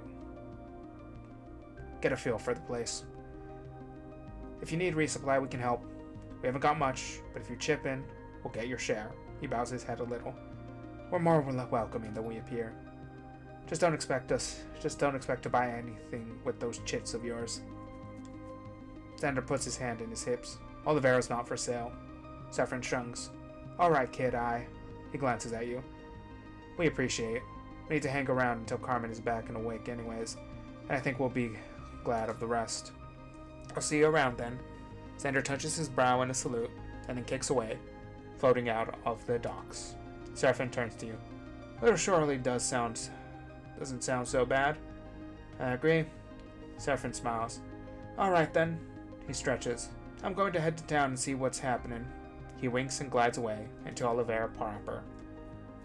You're left floating in the docks, unsure of what comes next. Doesn't seem like Lane is going to find you out here.